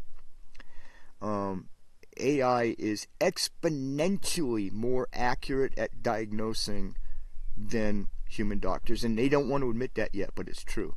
They've done studies at Stanford University. They did one on breast cancer. And these AIs were able to detect the most minuscule tumor inside a breast on the x-rays, right? And how was this done by humans? Well, they would hang a picture on a lighted wall and get a magnifying glass, and the doctor would sit there and look for however long he felt like looking for lumps in your x-ray. That's how it was done in the past. Now they can take that same x-ray and pop it into this AI and get orders of magnitude more accurate and get it in a few seconds. Like literally, as opposed to, like I said, some doctors spending, however much time he feels like spending, right? Because their time is valuable. So who knows whether or not he missed the lump in your breast just because he was just wanting to go get lunch, right? So he gives a quick scan. Nope, nothing there. You're all good. And then, 6 months later, you're getting your breast chopped off because he didn't get it right, So that's just one example of how AI is going to take medical to the very next level. I actually envision a day, not that far off, probably not in our lifetime, but maybe within our children's, certainly within our children's lifetime, we will reach a point where AI will be so advanced, they'll hook one up to a very advanced CAT scanner, and you'll go through the CAT scan, and this AI will then print an inoculation, print up a drug, and that drug just won't cure the thing you went in there for. It'll cure everything else that's wrong with you, from your cancer to your acne, in one shot. And with that same drug, if it's given to somebody else, would kill them or do nothing, right? It'll literally be something created, invented, and printed on the spot that will only work on you and will take care of pretty much everything that's wrong inside of you. And that's where we're heading with it. And I say 50 years. We're 50 years away from something like that, some sort of medical technology that's very similar to that. And so it's really going to revolutionize how medical technology works and how it advances. I think we're not long before AI is going to start inventing drugs. It's going to be able, you're going to be able to feed all the information about chemicals and biological chemicals and everything into this thing, and it's going to be able to invent new drugs, better drugs than we could ever invent. And it's going to be able to, and it'll be able to do so with amazing results. Like, it'll be like, well, there's this little clover plant that grows in the Amazon rainforest, and nobody knows about it, but I know about it. And if you go get this thing, it's got some chemicals in there, and this is what you need. It's gonna really be able to extend all the knowledge that we have of botanicals, of pharmaceuticals, of drugs, of the chemical reactions and how biochemicals react with drugs, and it's going to be able to come up with some astounding new therapies for some of the more intransient diseases that we've been facing. So AI is going to be beneficial. It's just a matter of whether it will be more damaging than it is beneficial. I mean, obviously, if it brings an end to human civilization, as some people predict, that's, will kind of not, that will take away all the benefits right away that we've gained from it. So yeah, I'm very. I think that it's not about being positive or negative about AI, because AI is going to happen. It's just that the market forces, game theory, everything leads to believe that we're not going to just all wake up, China, America, everybody one morning and say, this is too dangerous. We're going to put a pause on this. We're going to stop. There's people actually advocating for that, but it's never going to happen. The market forces are just far too strong to roll out this advanced AI. So I think we need to face the moral questions now. I think now is the time when we need to be thinking about how we make these things, how we align them with human values, and also what sort of moral qualities we ascribe to them, and what that means. And I think these are questions that are worth talking about. They're worth facing. And I think Gabby, the AI monk, is a perfect way for Buddhists to sort of come in. So I'll probably do this topic again, not really soon, but we'll talk about this. We'll keep talking about this on this show. This morning show is designed for a place like this where we can talk about these kind of far-flung, far-ranging things. Now, I'm going to catch up on my chat here because Combe had left me a whole lot of stuff. So Combe starts out by saying, Shakyamuni said once... Sorry, I got the sun in my eyes. Shakyamuni said once, you see your previous lives, you can see back infinitely since before the beginning of the world, but never find a creator or a first being. Maybe Gabby will change all that. Well, that I would have to debate that, because if some of these, I've only heard of a couple of lamas saying this, but if lamas are correct, these lamas, like the Dalai Lama and the other lama I heard talk about this as well, if they're correct and beings can reincarnate as an AI, then my answer to that would be, well, they're already in the chain. They're already in the evolutionary chain. And who knows, maybe when we get super intelligence, which is a whole other ball of wax, who knows, maybe that is the next evolution for us. Who's to say that a super intelligent, immortal, all-knowing AI is not the next step? Maybe human is not the end, right? I don't know, but I would proffer the idea that they're not starting something new. If they're partaking in the field of consciousness as we are, then it's all one field. And these beings don't come out of nowhere. They come from somewhere in that evolutionary chain. So that would be my answer to that. I found the link to the website. I think he's talking about Land Limited now, so we're going to switch gears here. One of the plots in Alturas just halved in price from 10,000. That's true, and that's what happened to this lot. We got this lot. It was originally priced at 11,000, and it was reduced to a tad less than 5,000, 499 or something like that, I think. And that's how I obtained this one. And so that happens a lot up here. It's not unusual. So yeah. And Matt's not the only one selling them up here in this area. This is called the MRE, guys. We call this area that we're in up here, and it's a huge, sprawling area. It contains a number of ridge lines and valleys, and it's all laid out. It's every single square inch of the MRE has been plotted out into property lots. And there's some people that have been up here forever. Like my neighbor Chris has literally lived up here. I don't know, I think he's like 40, and he's been up here for 20 years. He actually was born here. But he's been homesteading up here though since he was in his 20s, and so there's regulars up here that have lived here for a while, but they're pretty far and few between. And then there's a lot of properties like the one next door here. You guys might have seen some of the pictures, but it was abandoned. Our next door, the property right next to us was abandoned, and they left a whole bunch of stuff on it. Like a couple of broken down RVs are there. And we actually offered to buy the place from the people who own it. And at first they were very, very excited until they found out I was Buddhist. And for whatever reason, I don't know, I called back up and on the phone, and there's like, the answer's no, and it's a hard no. We're not selling it to you.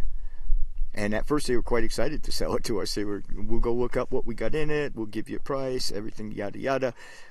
So I think one of the things up here in Alturas, Calm, is it's very, very very conservative community, which is rare for California, right? But very conservative community, very much mega country, very much gun country, and very much Christian country. And so that was the first time I felt a hint of pushback against the Buddhism, because I'm absolutely the first Buddhist institution. The Dharma Wheel Hermitage is the first ever in history Buddhist institution in Modoc County, which is the county we live in. And so I'm going to be, I'm going to be breaking some barriers here, clearly, with the Hermitage. But I'm not intimidated by it. We'll keep up at it.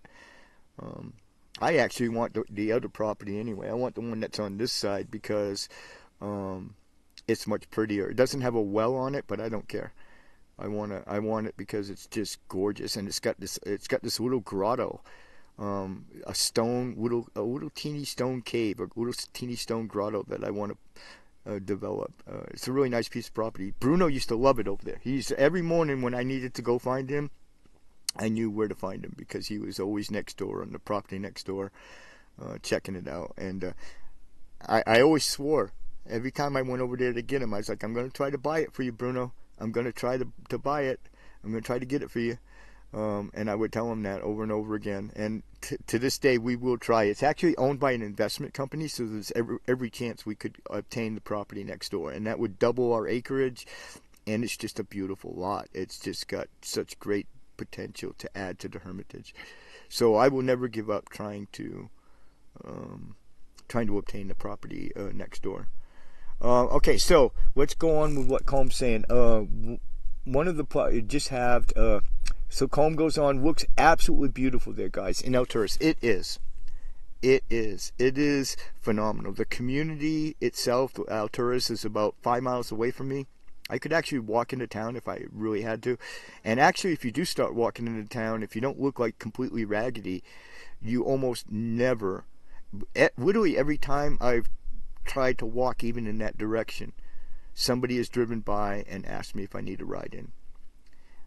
And so it's that kind of community, you know what I mean? Where if I started walking into town or even walking back out, I'm almost certain I would not have to walk the entire way. That somebody would stop and pick you up. It's that kind of community. Alturas is technically a city, but it's more of a very small town. Actually, very tiny town. But it is technically a city. And it's just so quaint, guys. There's a video. I don't know where it's somewhere on my channel. Go back to my videos around Christmas time this year, and we did a live stream of their local Christmas tree lighting, and it was amazing. I am so glad we did that, and we'll do it next year. Although I'll plan a little bit better. I think I'll actually bring the wagon down there so I can pull the boys around, because it got very crowded and my boys were on the ground walking around, and it really got packed. I mean, hundreds and hundreds of people turned out for this thing. They had a priest there from the local Catholic church who did a wonderful speech and a blessing of the tree, and they lit it up, and then they put like 500 pallets on a pile and lit this giant bonfire in the middle of town. A Yule fire, I guess, if you will. And it was just such a fun time. We had me and Bone and my sis, we were all out for it, and people were stopping and petting the dogs and talking to us, and some people caught on that we were streaming, and they were cool. They would like get out of our way so I could get the shot. And I mean, it was just that was our first chance to sort of feel like a part of the community, and we really did. And I know we'll definitely be doing the tree lighting next year. I mean, that was just way too much fun. But I mean, and you get really vested in the community. Like we cheer like for the community when they're doing good things. And like a donut shop opened up, and we all wanted to go down there and get a donut from the lady who opened up the local donut shop to kind of support her and whatnot. So we feel really a part of this community, and so far I've got absolutely no complaints about this community. Well, I guess one tiny complaint, and that is they really, really are hardcore about wandering dogs. Up here, if your dog wanders on their property, they're very likely to shoot it and bury it in the back 40, and that's legal, right? And that's the thing to understand. And so, and people leave poison out on their property for wandering stray dogs, wandering dogs up here. And so that's quite dangerous. And that thing I would love it if that went away, but I don't know if it ever will. But that I think that's my only complaint up here, is that they're very, very into private property, and people have absolutely zero patience with wandering dogs, which I get it, I understand, but don't kill them. Try to bring them home. Like my neighbor down the road here, Chris, he brought Bruno home a couple of times. He'd tie a piece of baling twine on him and walk him back up the road, and he's only a mile down the road, and he'd come walking up with Bruno because that's where Bruno would go. Bruno was born down there on his farm, so that was where he tended to want to head. So I like that. Bring him back. Don't kill him. Let's see what else Colm has to say. I'd probably need to spend at least 3 months making offerings to the ancestors of the place. I imagine there were natives up here at some point. It was all native land, right? So I imagine that there would be native ground up here. We have a tribe here in Alturas.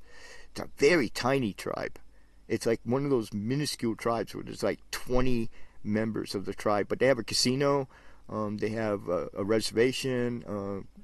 We go down there a lot. We get cheap propane. That's wonderful to get cheap propane down there on the res, and then cheap tobacco, because obviously it's not taxed, right? So that kind of thing. So we go to the res a lot, but it's right here. There's a reservation right here, so you can actually go hang out with the natives, and it's right here, accessible. And there, another thing, Colm, is if you look on the geographic map, like if you look at sort of satellite image and look all around us, we are surrounded by some of the most beautiful lakes, streams, rivers. There is water everywhere. Clear Lake, which is super famous for sports fishing and stuff like that, is here. So and then we have the Modoc National Forest, which is actually just over that ridgeline over there. It's very close to my property, is the Modoc National Forest. So there's that as well.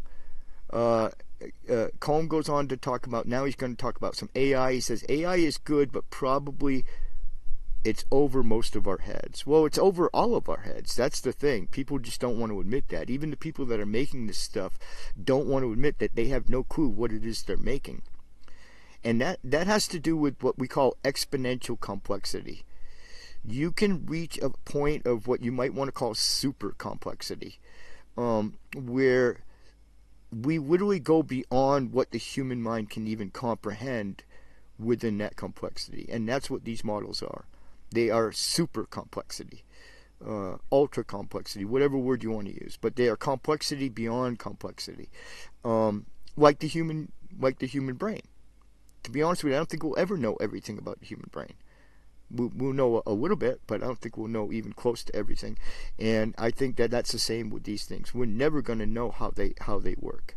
We know how to build them, but we don't know actually what's going on inside of there at all. And there is no way to know that. There just is no way to know that. Don't let any AI guy you hear on the YouTube.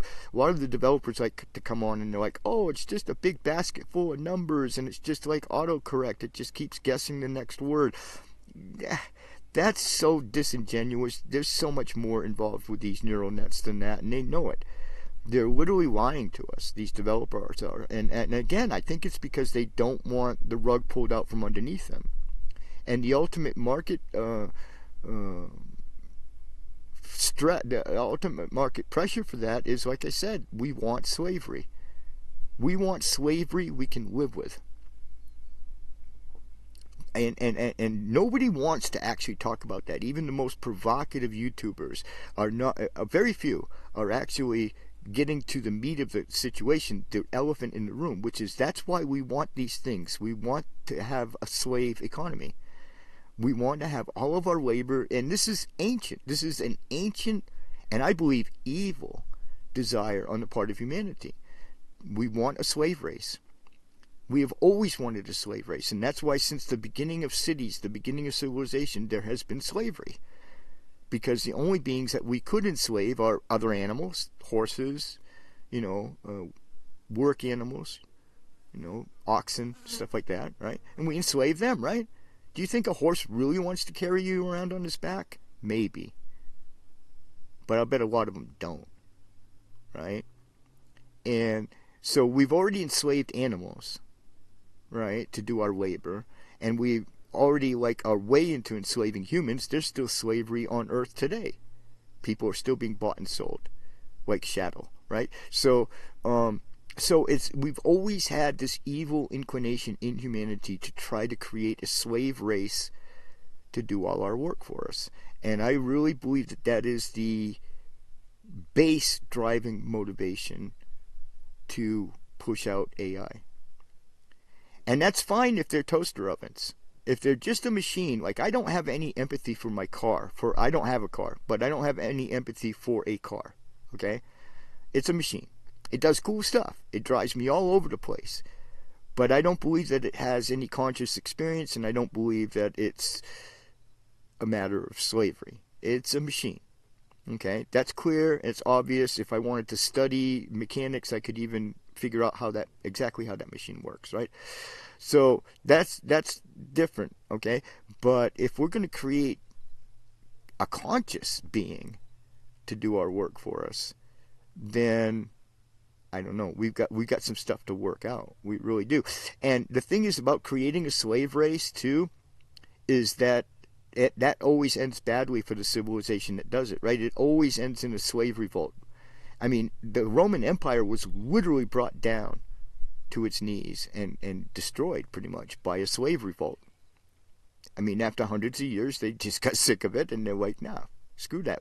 We outnumber you, we do everything for you, and we don't want to clean your dishes or go get your groceries anymore, right? So, and so every time you create a slave race, you create your own doom. You doom that civilization, and that's just simply a fact. And my concern is that these things can actually take us out.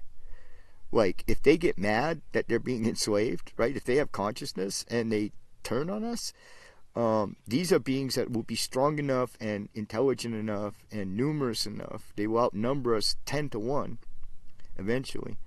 And they will make short work of us if they decide to get rid of their slave overlords.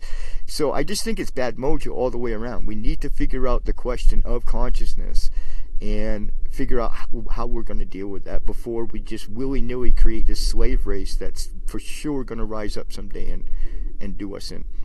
So Cohn goes on to say, haha, better bring Oleg with me. He's my right speech bodyguard.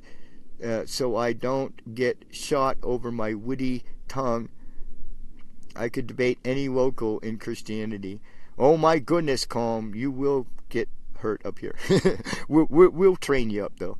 We'll keep you in check. We'll get you a YouTube channel. That way you can go on YouTube and divest yourself of all of that thoughts and angst and everything on YouTube. And then you can be normal when you go down into town and just don't antagonize the locals. They feed us. We could found a city like OSHA. Well, actually the MRE might eventually incorporate into a town. I can actually see them doing that. And hopefully it would be a different town than Alturas. You know what I mean? But I could actually see at some point, maybe 50 years from now, this place could actually have enough people up in here that they would want to incorporate into a tiny town. But I don't know. I don't know if I want to run a city. I got all I can do to run my hermitage, guys. I mean, there's a lot of work. I spend hours at night, online taking care of the accounts, setting up the content, writing to the people who donate, all of this sort of stuff that I do. Even just running this tiny little hermitage, guys, to be honest with you, at least at my age, at 61, I'm kind of flat out. I work hard up here. I mean, I practice and I take days off. There's no doubt about that. But I mean, it's a lot of hard work. So Combs says that seeing the logs there beside you, there they are. That's what's left of the firewood. I obviously got to make some more for Saturday. So that's a chore that's going to get done. But that's why I don't do the morning show on Fridays, because I spend all of Friday doing things like chopping wood. I spend the evening figuring out what I'm going to talk about on my show, Live from the Hermitage. So that's what that's all about. But yeah, and right now I only burn for the show. Like, I collect the wood up and only burn for the show. But we got a bit of a problem. We've got plenty of wood up here, but all of the really good, easily accessible wood, because I don't cut trees down, I just cut the dead wood. But all of the really accessible dead wood got used up in cremating Bruno. I mean, we piled up a lot of wood, guys, and then we burned until 8 in the morning on that pyre. We kept putting wood on until 8 in the morning. One does not easily disintegrate a 150-pound creature. That's not. It turns out that that's my first cremation that I've ever been in charge of, and it was a challenge to. I mean, when my little Xavier goes, he weighs like 13 pounds. Okay, it's not going to be that kind of a challenge, but this was a creature that weighed more than I do when it passed, and so we burned up. As a consequence, we burned up cords of wood up here, guys. I mean, we collected everything, everything that was low hanging or easily accessible. So the city is the search for firewood has become a bit more challenging now. But at least we cleaned up the lot. I mean, it looks a lot nicer now without all these piles of dead wood around. Let's see. Combs says, seeing the logs there beside you reminds me of a Theravada scripture which is preparation for the spiritual path. The drying of a log of wood, a mind still drawn to the world, is like a damp piece. Well, that sounds pretty deep and witty. I wish I could see it better. I think I need new glasses, guys. Great, something else I got to fundraise for. Well, what's interesting to me is I want to become a monk, and I think everybody knows that about me, right? I want to get ordained as a monk, and at least in the Theravada Vinaya, the rules of being a monk, I was told that monks can't light fires. So that's going to have to be a rule that has to have an exception to it, because I don't think I could live up here alone without having to light fires. I mean, I spend a lot of time dealing with fire. So Combs says, I think I've reached the end of the chat now, guys. I caught up with Combs' chat. Combs says, he continues, a damp piece of wood, once you're free from external desires, it's like a bone-dry piece of wood. Ready. I like that analogy. I like that. That's a great analogy, Combs. That's wonderful.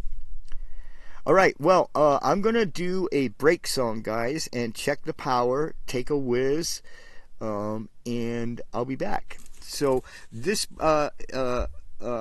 music that I've been playing during the breaks and the closing song and stuff like that lately is from Yugchen Lamo. Eventually I'm going to do a whole show on her, but she's my all-time favorite Tibetan folk musician, probably one of my favorite folk musicians, period. I love her stuff. She's got a bunch of albums out, actually. And eventually I'll catch up with myself and link to her and share all of this with you. But I'm really going to be highlighting her music a lot.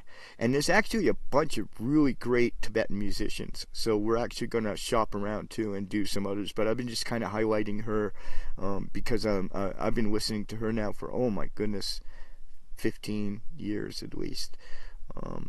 she was a young woman when she started, and now she's grown old doing this music. So Combs says finally, just before we start the break song, and that blaze is the fire of samadhi, or entering the Pure Land, or whatever you want to call it.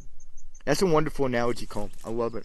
I love it. Don't forget to email me with the Zen monk 700 years ago. We're going to talk about that tomorrow.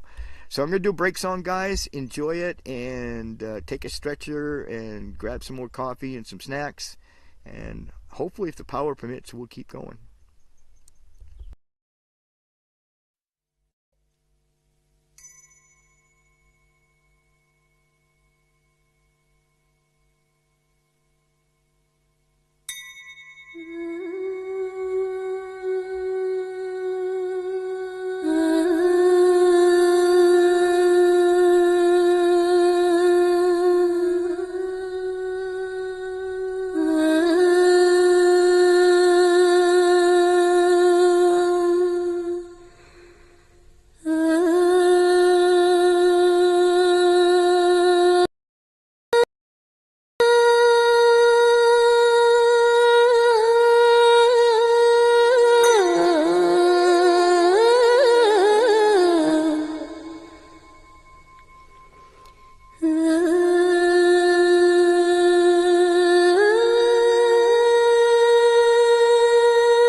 Yowza!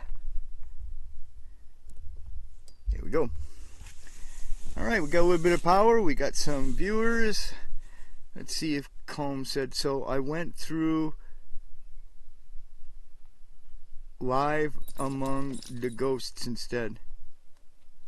Alright, let me see here. I gotta catch up.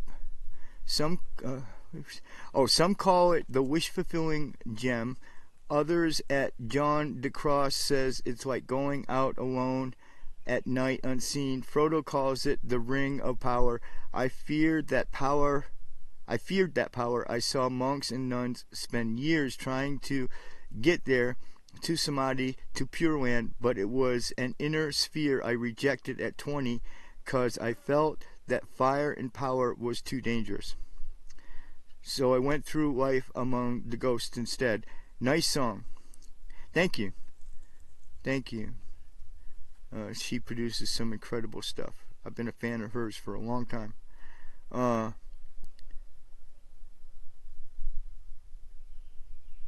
And he's got some horses going to take him across the ocean to the Pure Land. I hope you fed the ghosts there in the hills, Reverend. Well, we put offerings out regular. Mostly flowers, though, but I do put some food offerings out occasionally. So, but Green Taro lives here on this property, and I can tell you she literally walks amongst these trees, literally. And and we rely also on Mahakala to protect the hermitage. We pray whenever we feel danger or whatever. We pray for the protection of Mahakala to protect the hermitage. So hopefully not too many hungry ghosts walking around. Anyway, thank you guys so much for tuning in. If you're working, say hi in the chat. We do got a little bit more time that we can hang together with each other. I'm going to look and see if Dr. Rob's on. Let's see if Dr. Rob is streaming. He never streams anymore in the morning. He used to stream all the time in the morning. No Dr. Rob. So we're not going to get an update from him.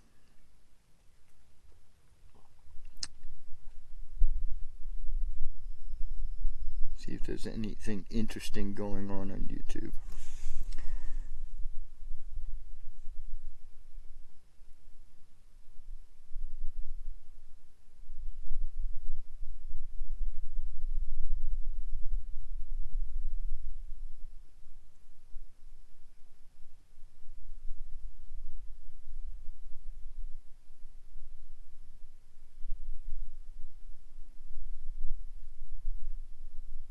Huh.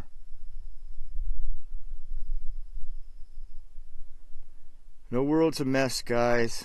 It's all about war and hatred and division. See, this is what the algorithms reward here, and this is why doing Dharma content is such a challenge, guys, because it's literally the 180-degree opposite of what the algorithms reward. They reward hate, anger, controversy, and Dharma is literally 180-degree opposite of that. Is peace, love, compassion for everyone. The algorithms don't care about that. The algorithms don't care about that. Not one little bit. And so this is what makes Dharma content so challenging. And that and the fact that it's really not appropriate, at least in my opinion, to sell advertising on the back of Dharma content. So you're basically you're there with the begging bowl. You know, that's it.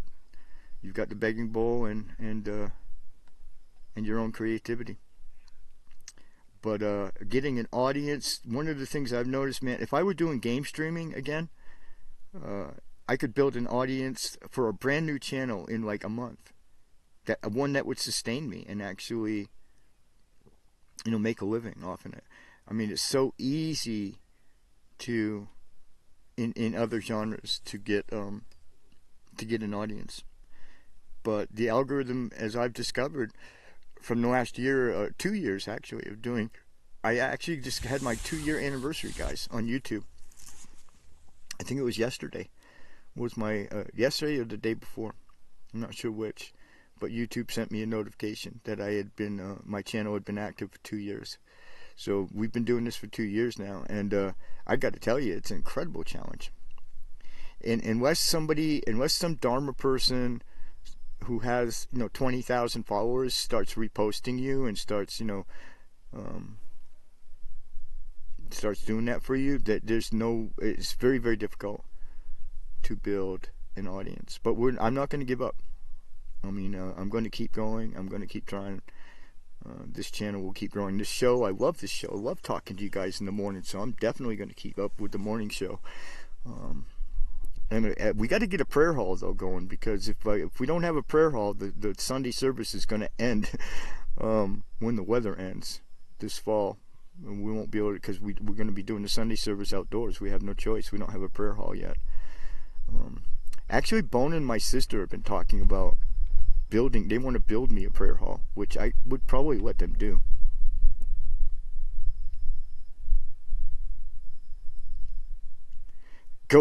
Or just stick stickers on the light poles out front, right, with a QR code. Make everybody curious, right? That's what I would do. I love QR codes, right? And if you design it right, you design a sticker that's like got interesting design and images on it to make people curious, and then you just put the QR code. No words, no nothing. Just, image to catch the eye, and then the QR code. And stick them on the light poles all around these retreat centers. You know what I mean? Or all over the cities, even. Although I don't know if we'd get much results here in Alturas, but I'm not far from the Bay Area. I could go visit Sacramento and just put like 500 or 5,000 even stickers all over the light poles there with the QR code. That's what I used to do with gaming, and it works. It works like wonders.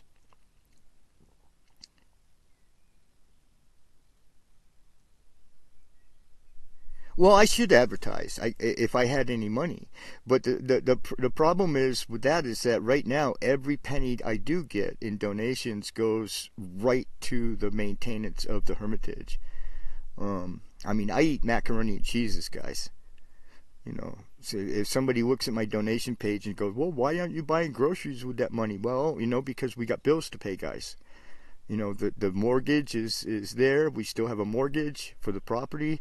We have Starlink, so I can do the content and have any chance at all to make money.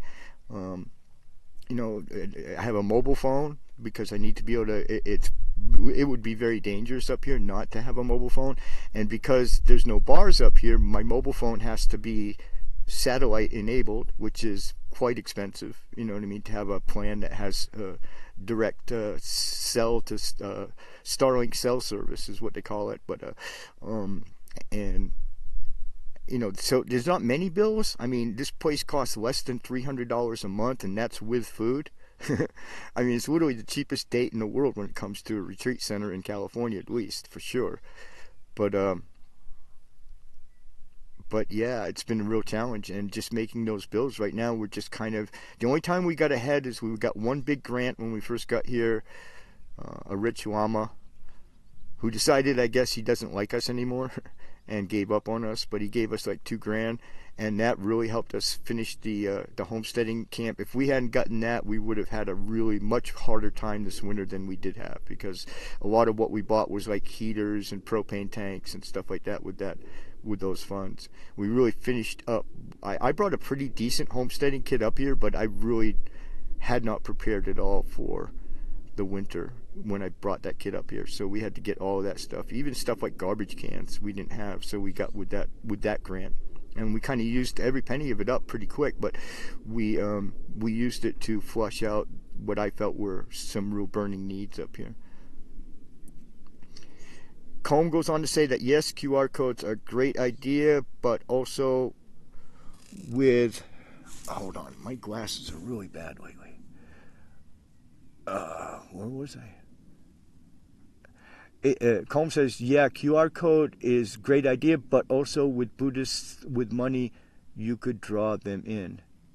No, I don't do any welfare benefits at all. I never have. I don't have any ID. I don't want any. I've never driven a car or owned an automobile in my life, Combe. I'm 61 years old.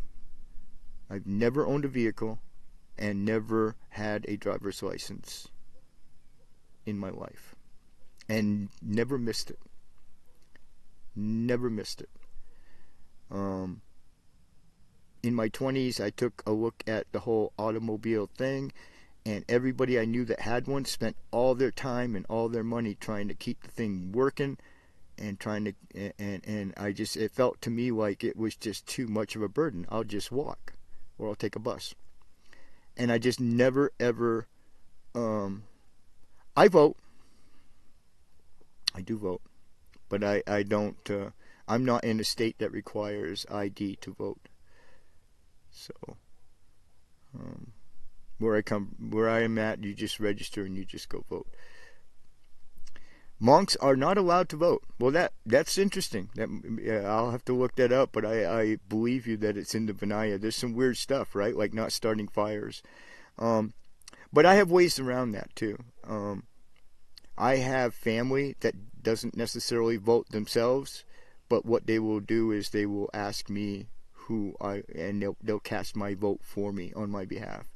And that's happened a few times in my family where I haven't, for whatever reason, was constrained and couldn't vote. And so I have a family member. I don't want to name this person because I don't want to. That's kind of a private thing. But they'll go out and ask me who I would vote for if I was voting, and go out and cast my vote for me. So I have a way to vote in every election, no matter what, whether I can go in myself or whether I have somebody do it for me. Not getting involved in politics. Well, yeah, that's a big one. I mean, that was literally the first breaking point between me and Lama Choga when things started to go south, is when he started to, when Trump was elected, he just started going off. Like, he did a video just the other day, sitting in this $1 million garden. You could tell it was like some really stylish place, in his perfectly pressed trousers. And he sat there in a chair and went on and on about the ballroom that Trump is building. He's like, why do you need a ballroom on top of a bomb shelter? And he kept asking that question throughout the whole video, and I just kept asking him back at the screen. Obviously, I'm talking to him on the screen, right? And I'm like, why does it matter to you so much? That's what you need to examine, Lama Choga. You need to examine why it bothers you. And you see, one of the things that I've discovered about Lama Choga is he's got a serious anger problem. I remember we were having this problem with this young Tibetan kid, and he actually lived he lived on the Indian-Tibetan border, but he was Tibetan. And I mean, he lived out there in the sticks. He used to send us pictures and videos of his... What? Come to Papa. What are you barking for? What's wrong, sweetie? Are you hung up? Are you stuck somehow? Hold on, guys. I gotta go rescue my chihuahua. He got himself into some kind of trouble over here. What's wrong, honey? Wait, he's on the herd property. Oh my God, baby. How did you get over there, kid? Oh my God, kid. I'm just gonna lift up the fence for you, okay? Lift it up. All right. You shouldn't have gone over there, though. It's not allowed over there. I got you, little boy. We're gonna go on the stream, okay? We're gonna say hi.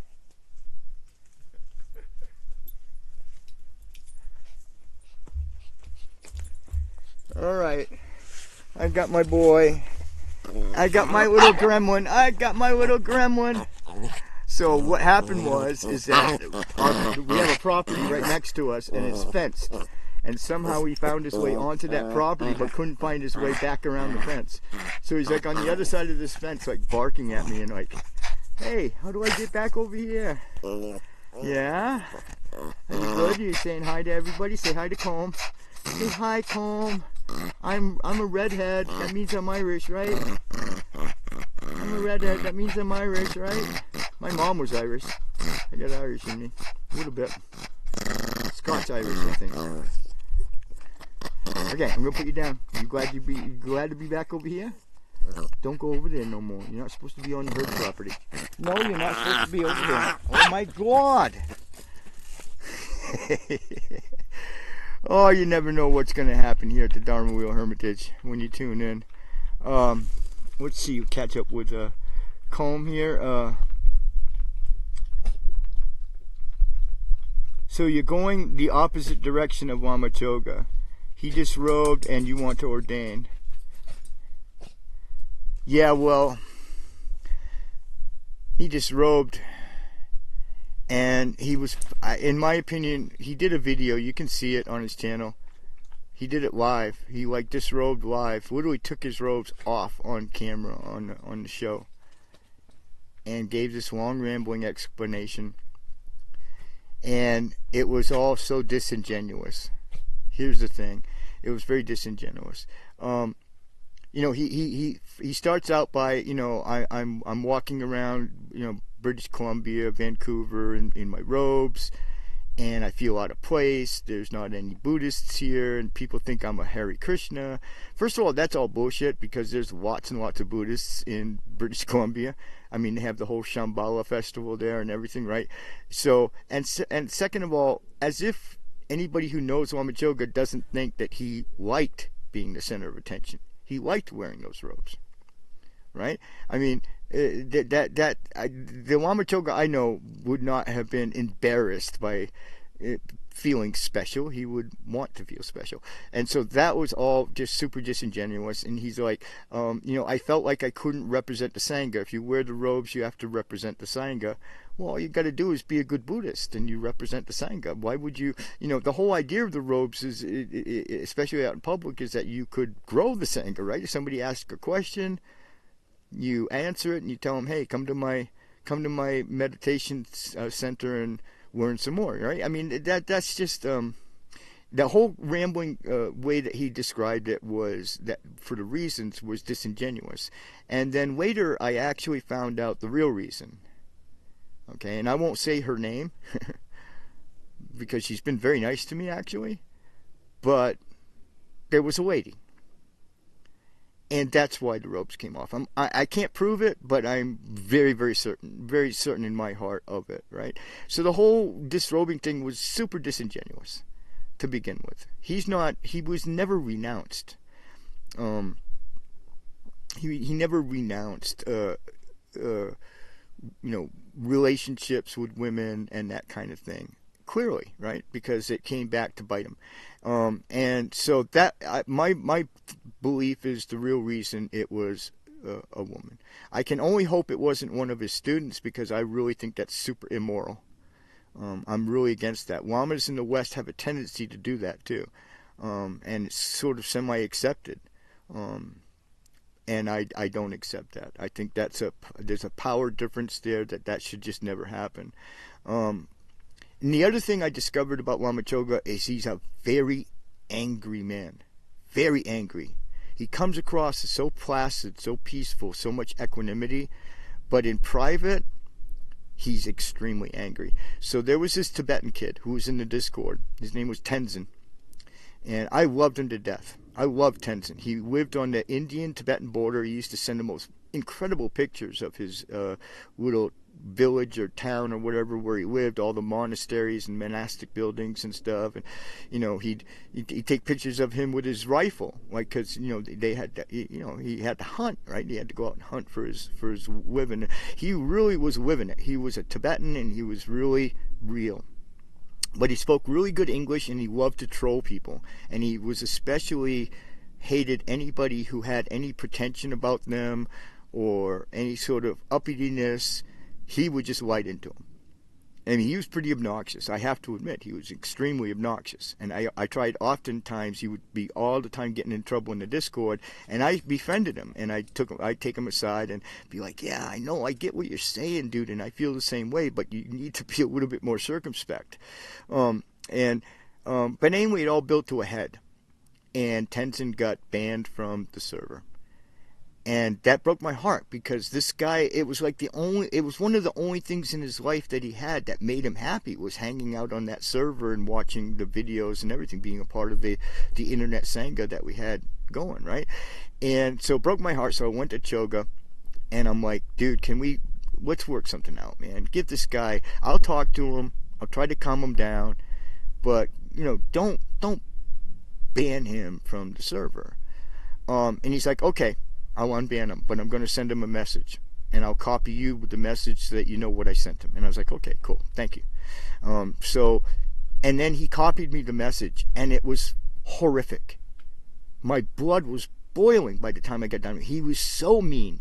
He was so degrading. He was so clearly angry. And he treated this guy like a fucking dog. Pardon my French. And that was my first warning that there was something amiss here. And then I have a screenshot of the one he did me. When he went off on me, he actually asked me point blank, are you even a real Buddhist? He said those words, are you even an actual Buddhist? Now, no teacher is going to say, those words are never coming out of a real teacher's mouth. Period. The thought would never be in a real teacher's head. That was just pure anger at me. I had not said anything in that warranted that. I was not being angry at him. I was not insulting him, which that's what it is. It's an insult to question my Buddhism. And I think he took it down, but I saved a screenshot of it just in case, because a lot of this conversations I deleted a long time ago. I wish I'd have saved them. But I deleted him when I realized he was not going to have anything more to do with me.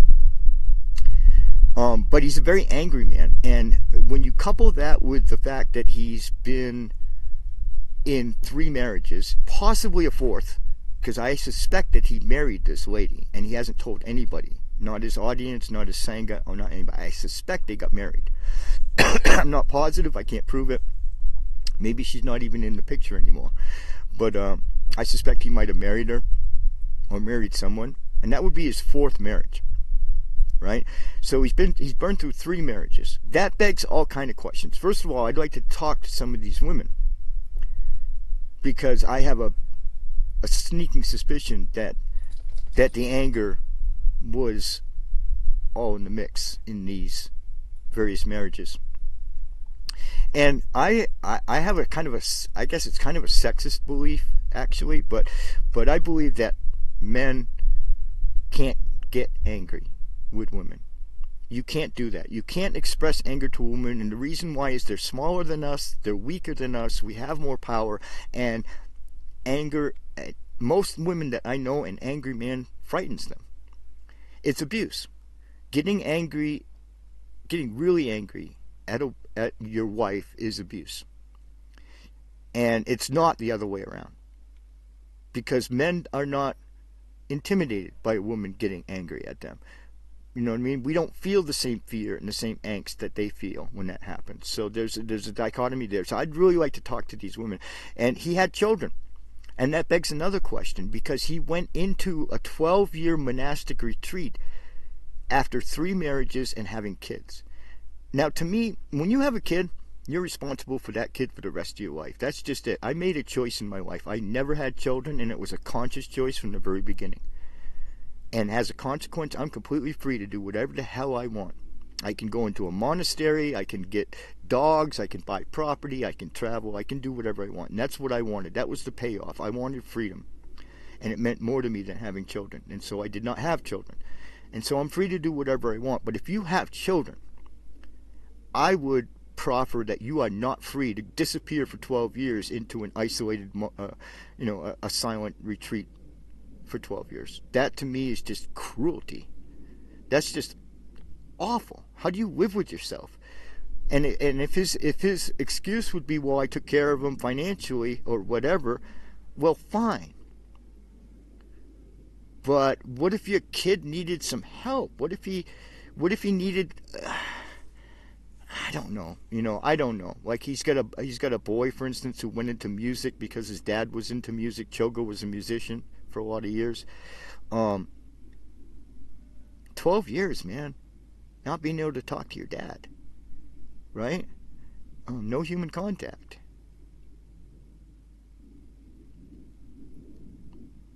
And so, I mean, those two instances of extreme anger, like real anger, that I experienced personally with him, led me to believe that he's not capable of teaching anybody anything.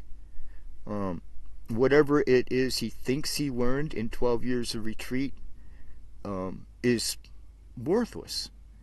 Really, just worthless. He would learn more from spending 1 month. Here's what I would suggest to Lama Choga. Instead of a 12-year retreat, take 1 month. Just 1 month retreat. And here's what I want you to do, Lama Choga. I want you to divest yourself of all your credit cards, all your money. You're allowed one small backpack and a bedroll.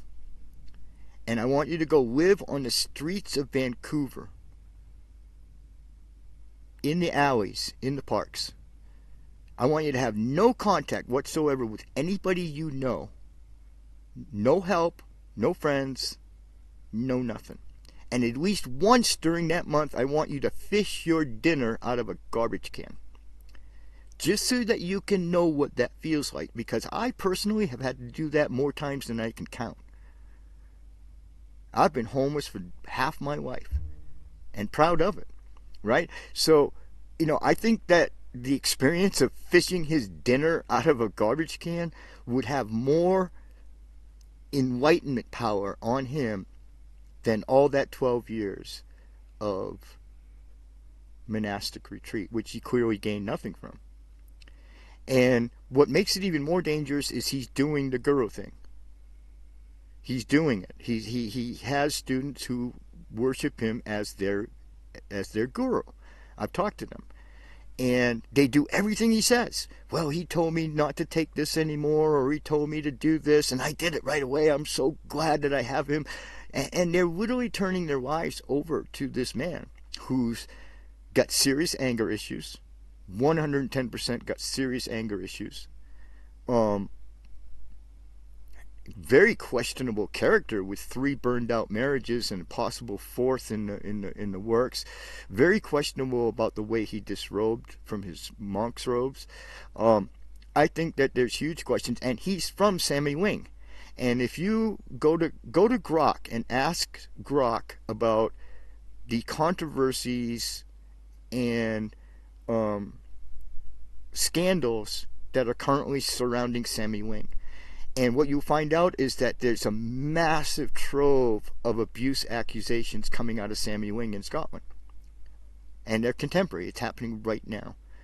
Lots of it. Not just he did a video about this, and he kind of poo-pooed it, and it's like, oh, it's just one woman making all these this noise, and I know these lamas, and they're all good lamas. They would never abuse anybody. Well, if you're an abuser yourself, then you're kind of right at home with other abusers, right? But the evidence is overwhelming. I mean, there have been police reports, there have been investigations, there was even an arrest at Sammy Wing. Okay, and it seemed quite bad. It seems quite bad there at Sammy Wing right now. It seems like it's a mess. And the fact that Lama Choga came out of that particular monastic institution does not surprise me. To be honest with you, it does not surprise me from what I've learned about him.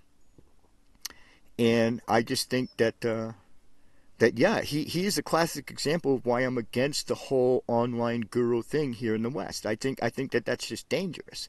I wouldn't even trust myself to be a guru, and I'm a pretty decent guy. I get angry once in a while, but I usually try to control it. I try to work through it, try to do my anger in private, and then do some meditation. I'm not saying I'm a saint or something. I'm not at all.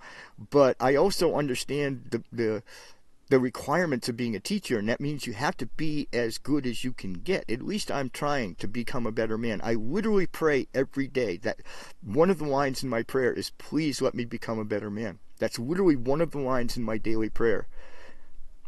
Please let me become a better man. And I pray that every single day, because I can never be too good. I mean, I have my babies here, and I want for their sake alone, I want to be a good man. And if some of Wamachoga's students or Sangha or whatever chime in, you're free to to do that. Leave your critique, leave a comment. I'll answer it. I'm not shy. But I think there's some serious questions about this man, right? And he's clearly very wealthy. He's, I believe when his mom passed, he inherited a huge sum of money. He was already independently wealthy. And then his dad will pass probably soon, and then he'll have yet another huge chunk of money. And with all of that money, what does he do? First of all, he criticizes me for e-begging, and then he put up an e-begging campaign, like even as late as yesterday, to raise $3,000, guys. He wants to raise $3,000 for bedding for his retreat center, so because he's having a retreat. $3,000. That would pay off like 75% of my mortgage. I could pay off with $3,000.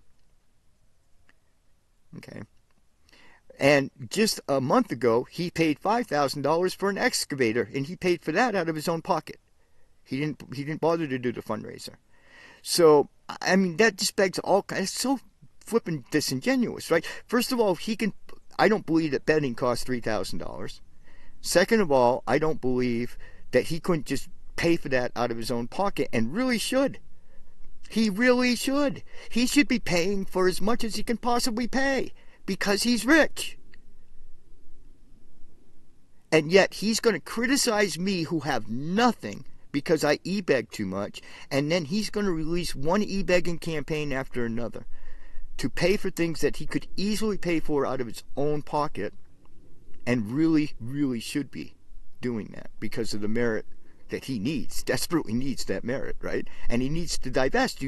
At what point do you renounce completely, Wamachoga? At what point? Because I got news, man. He goes on and on about how, I can teach you how to reach enlightenment in this lifetime. In this lifetime. He goes on and about, in this lifetime. I want you to become enlightened. Well, I got news for everybody out there. That's not going to happen unless you literally give up everything. Total renunciation, and Buddha was clear about that. The only people who are going to even have a chance to reach enlightenment in this lifetime are the ones who literally give up everything and either accept the robes or become a yogi or whatever, but you've got to have it all gone. Every penny of it's got to be gone. And then and only then are you going to find enlightenment. A rich person, it's like Christ said, it's easier for a camel to go through the eye of a needle than it is for a rich person to find the kingdom of heaven. Well, it's the same way. Buddha said the same exact thing. So, I mean, all the way around, I just think it's bullshit. And then there's some other side questions. I've had some serious Buddhists. I am involved with this Buddhist geek club. It's like a club for Buddhist geeks, technologists and stuff. I'm into that, right? So one of them actually posted some research he had done, that he believes that this insight movement that Wamachoga is about, like he calls himself the Insight Sangha, right? But this insight movement is racist. And he's got his own little evidence for that. But I did a quick check, and I don't see a single black person in Wamachoga's very extensive Sangha. Like, he's got 20,000 followers. And I don't believe he's got one single black person in his Sangha, right? Well, this is a Bay Area. If I start doing meditation classes, I guarantee you black folks are going to show up. Okay? And they're going to be welcome. Black folks love Buddhism just as much as white folks do. So there's no difference there. Every Sangha I've ever attended in the Bay Area had black folk and all races really represented in that Sangha. So I don't know much about the accusation, but I do trust these cats that I hang out with, and they got some pretty serious questions about this insight movement that Choga's a part of. So it's just all so questionable. And then the way he treated me personally, and I'll save that for last because that's not really an issue, right? But the way he has treated me personally, like he came on to me at first like I was this huge big deal. He's like, look how renounced this guy is. He did a whole video on me, on just me. Like, right? He did a whole show on me where he's talking, this guy is renounced. He's the real deal. This is where we all got to head. And, it's not, it's a really hard thing to accept. And blah, blah, blah. He was all into it. And then he was helping us. And, when we did the Hermitage project, oh my God, he got so on board. He's like, I'm going to make a trip there.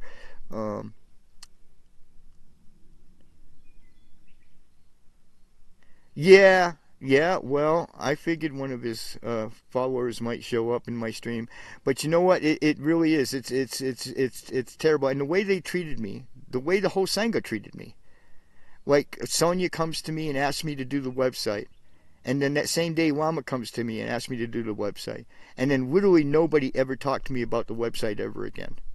I spent days trying to set up to do that and to get that set up. Mary's one of Lama Choga's students. But the anger, Mary, the anger, that's not right. The way he went off on Tenzin in the message he sent him, and he sent me a copy of it. I read it. It was awful. It was literally awful. I guess she deleted her comment and left. Well, that's fine. Whatever. I'm not here to win friends and whatever. I'm here to be honest. Okay? And the way that he treated me, and then even when I got here to the Hermitage, I was like, dude, I'll give you this whole Hermitage. Just help me set it up. Help me get it set up, and I'll donate it to the Insight Sangha. And he was all gung-ho. I'm going to visit you. We can do this. I'll help you get transportation. I'll help you build an energy, like a little hut for the energy, for all the solar and stuff to go in. I can't wait to visit there. And then literally for no apparent reason whatsoever, just disappeared off the face of the earth. And ignored us. Ignored all my messages for like 3 months. So I got some real problems with him. I'm not shy about it. I'm sorry that Mary came by to today. It's literally the only time she's ever said hi in my chat. So, and it was basically to say goodbye. So I'm going to catch up on Combs' chat here because we're probably going to have to end the show pretty soon. I mean, he was a friend. The thing about Lama Choga is that he was a friend. I thought of him as a friend. I believed in him as a friend, and he did not treat me like a friend. He treated me basically like a disposable piece of garbage and tossed me out when he got tired of us. And, I mean, that's the personal stuff. That's the personal thing. But I think he's a narcissist. I think that you watch his videos, and there's no humbleness there at all. There's no questioning whether or not he might be right or wrong. He's always, and when he started mixing politics in it, that's wrong, because then you mix religion with politics, which means you're telling people that your view of in politics is, has some sort of divine or theological mandate, and that's why teachers can never be involved in politics. So, yeah. I'm done. I'm done because we already completely pissed Mary off. I'll probably get banned from the Discord now too. Wow, you said a lot of stuff. Let me see what I can. So you're going the opposite direction of Lama? Yes, I am definitely doing everything the exact opposite of Lama Choga. In my opinion, Lama Choga needs the validation and support of the crowd. You're not afraid to go it alone, and that's why I respect you as a practitioner. Well, yeah, I just burned a bridge just now, just talking about this and being honest, right? Like I said, I'm probably going to get banned from the Discord. There's literally zero chance now that I'm ever going to be a part, probably, of the Insight Sangha. And so, yeah, and I did that out of honesty. And I've been wanting to unburden myself about this for a long time. Because it was very hurtful. What he did to us personally was very hurtful. abandoning us like that. His last words to me is, I'm going to have to schedule a trip to come visit you. When are you coming, Lama? When are you coming? When are you coming to visit us? Is that still on? Because I literally didn't hear anything after that. There was no explanation of why he just abandoned us and abandoned what we were doing up here. Yeah. Anyway, so Combs goes on to say maybe he should become a real Christian and an outcast. I don't know. I don't know if he'd make. I was a Christian, and I wasn't like that. Yes, it's kind of obvious. Yeah. Combs says that Reverend Vajrayana don't practice a paramita of renunciation. That's not 110% true. There is talk in Vajrayana of how lay people, if they prepare properly, if they live a very simple life, and I mean a super simple life, like literally like the nomads of the steppes of Tibet, if you live a really simple life and you're a lay person, yes, there is a possibility within Vajrayana, and I believe that too. I don't believe that all lay people are doomed to not be enlightened. But definitely those who still enjoy their money, who still enjoy their privilege, who treat poor people like dirt, okay, those people are not ever going to find enlightenment, not in this lifetime.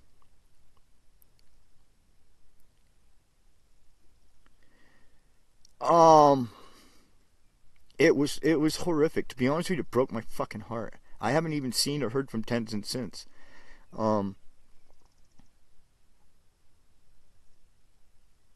And he clearly wanted help. He was clearly crying out too for help. And instead of getting it from Lama Choga, instead of getting spiritual assistance and help and compassion, more than anything compassion, all he got was this horrible, angry, almost hateful message. I wish I'd have saved it all these years, but yeah, hateful. And yeah, that was really the first. That was the first time I really began to question why this man is teaching, or should he be teaching? Because if you can't find a way, even when you're upset with somebody, if you can't find a way to help them with compassion, to understand at least why you're upset, and whatnot, then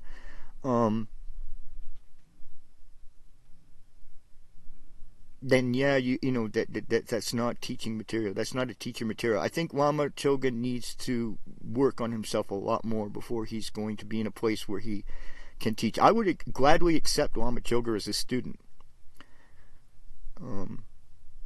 and I think that he could benefit from that.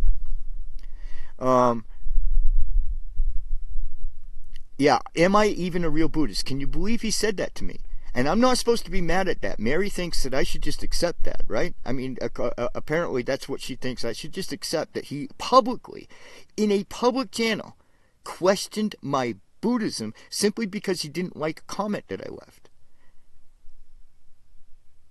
And that's outrageous. That's just beyond the pale. That's not even... I got the screenshot of that one.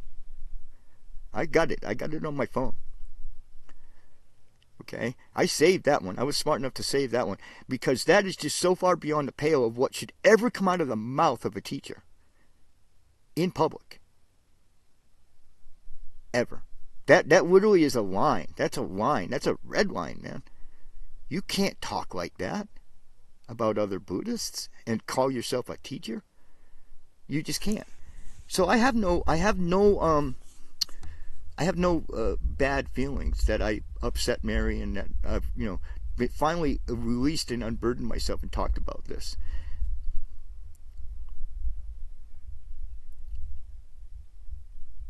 I want to ordain because Buddha said to ordain. That's all. I want the robes because Buddha said it was important to have them and because I'm capable of carrying them. I have absolutely no desire for women whatsoever. I mean, I am I am a, what is the word, heterosexual. I mean, my sexual alignment is for women, but I have absolutely no desire to have a relationship or any kind of thing like that at all. I haven't for, 10 years, right? I'm way okay with not having money. I haven't had money in 10 years. So, and because Buddha said that it was a good thing to do, and I seem to be able to meet those obligations, sure, I absolutely want the robes. It's a personal choice. It's not something I think is right for everybody, but I want them. I don't want to be in a hierarchy. I mean, the original Sangha didn't have any hierarchy. There was Buddha and all the monks, and that's it. You know what I mean? I don't want to be a lama. Being a lama is a whole different ball of wax. You got to be in a retreat for 3 years and, have a bunch of other lamas say that you're a lama and stuff. I don't want to be a lama. In fact, Lama Choga is one who actually makes me question the whole lama system to begin with, too. If that's even worth it. It's just really a title anyway. It's not really, it has nothing to do with your ordination. You can be a layperson and be a lama. It's just a title, right? It's just a fancy title that says you can teach, right? Found monasteries and stuff. Colm goes on to say, exactly, Reverend, I think you are way more qualified because you have lived like a real ascetic where everyone is your teacher without any presumption about anyone. The world is my teacher. Mother Nature and the seasons teach me more about Dharma than I get from some of these online teachers. Colm goes on to say, I consider you more fit to teach than the majority of the Buddhist teachers, as yours is a real experience. Well, thank you. I appreciate the kind words. But teaching's not the point, and I don't actually really even want to teach. I actually want to be a hermit and go into retreat after retreat after retreat. The only reason I do even the content creation, I like it, I love doing it, but the only reason I do any of this other stuff is to raise funds. Once this place is paid for and I don't have to drag myself through the mud to get donations anymore, I will gladly, you won't be seeing a whole lot of me, and if you want to get taught, you're going to have to come here to the Hermitage at that point.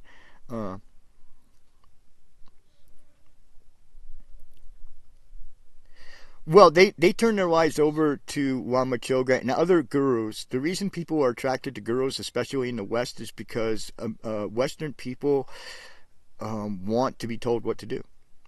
They're submissive people, and they want somebody to tell them what to do. Just go on any dating site and see how many people are listed as submissives, right?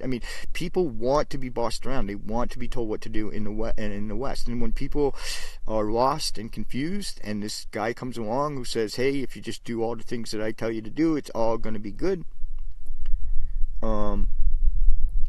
then that's just going to end badly. That's just not going to work.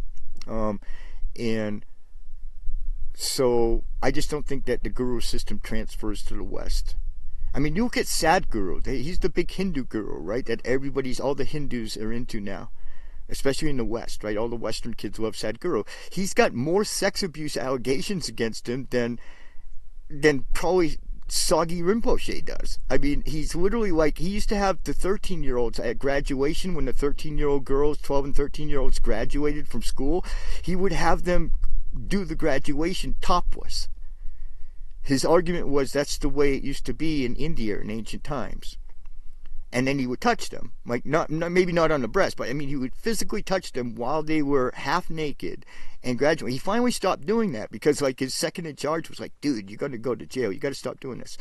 But this is the problem with gurus, dude. It always ends badly because absolute power corrupts absolutely. It's just never going to work out. I think that even really, really good people who became a guru would become corrupt. The only ones who are safe are the ones who are already enlightened, and they don't call themselves a guru. They get called a guru. You take Garshan Rinpoche. He is self-evidently enlightened. It is self-evident. Just watch the documentary about him, and you'll have no doubt when you're done that this is a man, he went through 20 years in a Chinese prison for his Tibetan faith. And he's the real deal. But he's the only one in America I know of that I could say for sure is, right? I think that unless you're at that level, you got no business being anybody's guru. You can be a teacher, That's fine. Be a friend, be a Dharma friend, but you've got no business being a guru in the West, especially if you're this angry person with 3 burned out marriages and all sorts of questionable behavior, anger issues clearly. I mean, this is not appropriate. This is, I'm sad because Mary is one of his devout students, and she was a friend. I even mentioned her in the book. I thanked her for a lot of the stuff she's done for me. So I just burned a pretty bad friendship this morning talking about this. But I think it needs to be put out there because I think these men are dangerous. Eventually I probably would have done a show about it, but I think these men are dangerous. Men like Lama Choga are a danger to their students and whatnot. Combe goes on to say, I worked in a cafe in Semi Wing and was told not to give money to a beggar outside the cafe or I'd have to leave. Right? What does that even... Oh my goodness. See, that's exactly it. There it is. There it is. Because in Buddhism, it's the poor people that got it going on. Buddha was clear about that. The people with nothing are the ones that got it going on. And that everybody should be heading in that direction and supporting that. So this is just literally the exact opposite of what it means to be a Buddhist. Okay? Combe goes on to say, everyone ignored him because he showed you, stayed, ate food, paid nothing. He was rejected because he didn't conform, I guess. Obviously, I didn't conform either, right? And I was rejected by the Insight Sangha and by Lama Choga.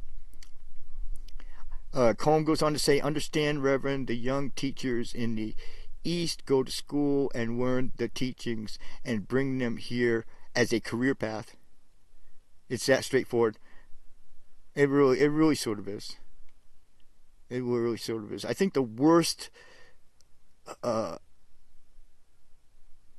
people for this problem are the Western converts that become lamas and, like you said, go over there and then come back and teach. I mean, there's a big problem with the Tibetan lamas too. Obviously, Sagi Rinpoche, and I can name several others that are pretty corrupt and doing a bad thing over here in the West. But definitely, the bigger problem is the Western ones who go over there and, it's the guru business. It's good business. It's big business. That's why I didn't want to teach. I just wanted to build this place. And I'm still not going to really teach. I'll teach on Sunday service, but. Well, thank you. It cost me this morning.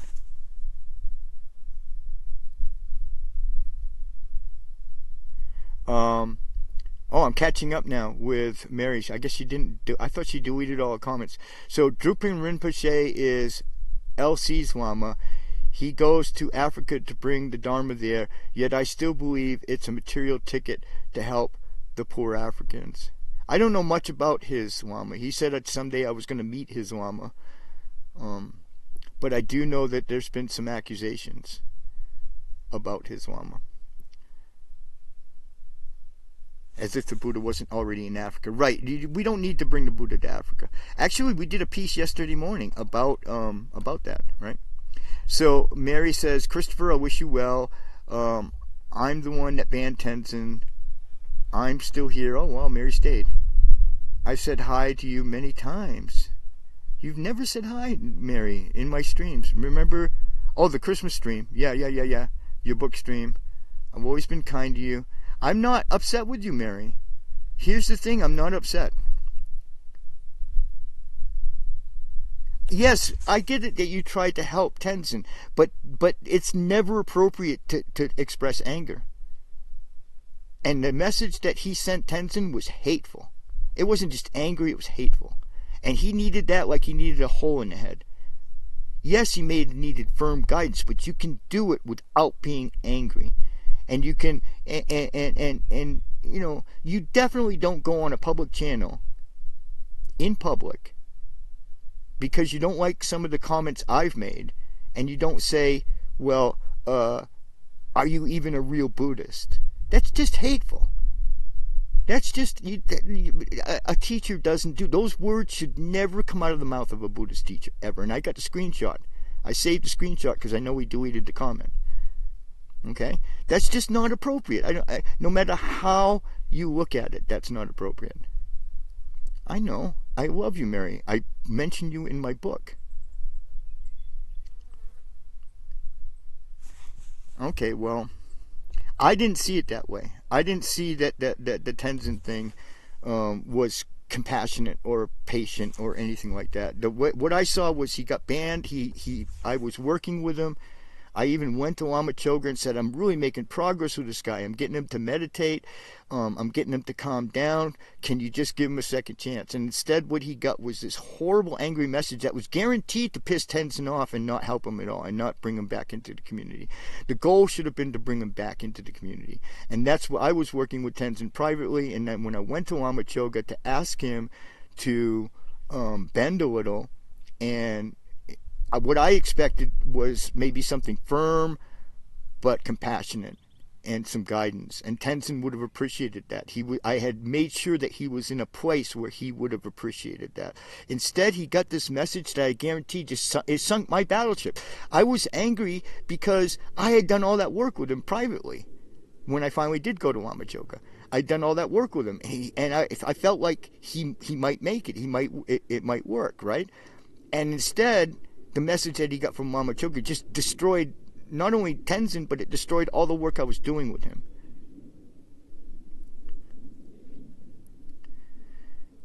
I love you, Mary, and I hope this doesn't end our friendship. That's all I can say. But I've had a very hard time with Lama Choga. A very, very hard time. A lot of this has gone on behind the scenes, but I've had a very hard time. And I just do not understand the way that he has decided to treat me, publicly treat me. I really don't. I never will. Okay? I sent him a message in Discord. I'm not going to go ahead and read it, but I'll give you the gist of it. I sent him a private message just recently in Discord.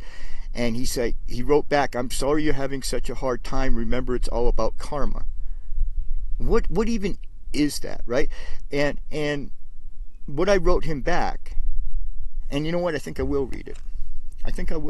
I'm probably going to run out of power, guys. So if the stream ends suddenly, it's because I haven't checked the power in a minute. But let me read what he said. So he writes, okay, I hope things will be better for you in the future. It all depends on karma. That's from Lama Choga. Here's my response to that. Hard times are not bad karma. Quite the opposite. Suffering is the only way we can learn and grow. Life is like chess. You can only become better at it by losing. Those for whom everything comes relatively easy, they are missing out. We have bodhisattvas that walk with the boys and I, and Mahakala to protect us. We are fine, and I assure you, our karma remains quite good. Not in spite of our suffering, but because of it. I just found that's very condescending. Okay, it's all about karma. You know what? I'm a Buddhist. I understand that. I get that it's all about karma. Okay? And all of this is coming from a direction where it was the exact opposite. When we first got here to the Hermitage, and I wish I had saved the conversations because it was miles long in the Telegram. Miles long. I sent him pictures of every square inch of this place. He was so excited. He was going to do all these things to help us, right? He was going to come visit right away so we could start planning. And then I was going to give this place to the Insight Sangha. That was literally the plan. And without any indication except he got mad at me one day and told me to stop e-begging. Like as if he doesn't drop an e-begging campaign every month. I just got one in the email yesterday. Okay, so it's okay for him to e-beg even though he's got tons of money, but me up here, a homeless guy trying to build a retreat center out of his ass, pulling it out of his ass basically, and I'm bad because I e-beg too much? I mean, it was just so condescending. It was just so wrong. And that was the only indication I got from him that he was going to cut us off and just start ignoring us. And that all of that talk of all those things he was going to do to help us up here was gone, was no longer in play. There was no indication, there was no discussion, there was no hashing it out. he just dropped us like a hot potato and stopped even reading my messages on Telegram. Not even just, he didn't even open them, right?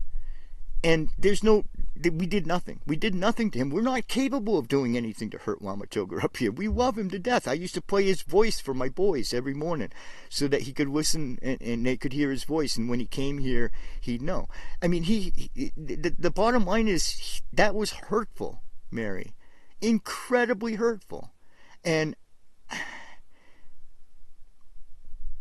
I mean, I don't know. He was a friend, and I stood up for him. I remember one time, Mary, you were in the Discord where somebody said something bad about him, and I even got you were in the dander about it a little bit. You're like telling me I should probably like chill a little bit, but I stood up for him. I was like, he's my friend, and you will not talk that way about him.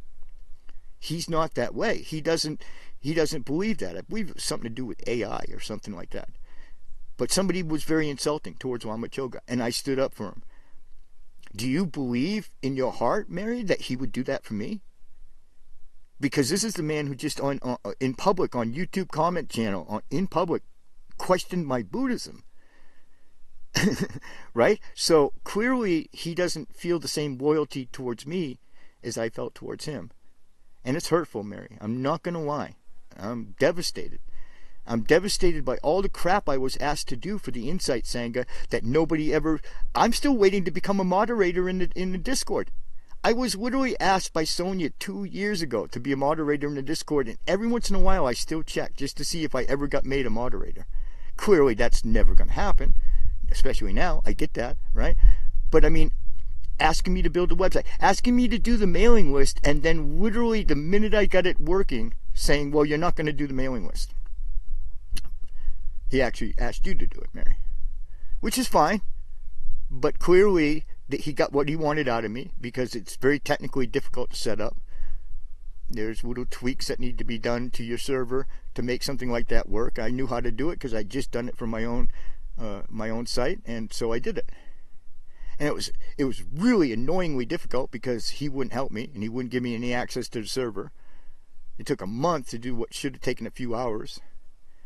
And then the minute I got it done, well, we're gonna give that to Mary, and you can just do the widgets on the website. That'll be super helpful, right?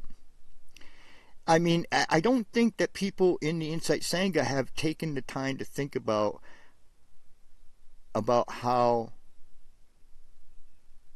how I've been treated in all this. Being asked to do all of that stuff right from the very beginning, nobody letting me do it. He was going to do an interview with me on his show. He's never done that. He never came back to try to do that. He was going to write a foreword for my book. And you were there. You said you were there at the book stream, so you know that he failed. He didn't do it. Right? And I guess I'm kind of glad about that now, but I mean, he was going to write the foreword to my book. And didn't do it. Literally, I think almost everything he's ever said that he was going to do or we were going to do, he didn't do. Right? He didn't follow through on. Nobody in the Sangha followed through on.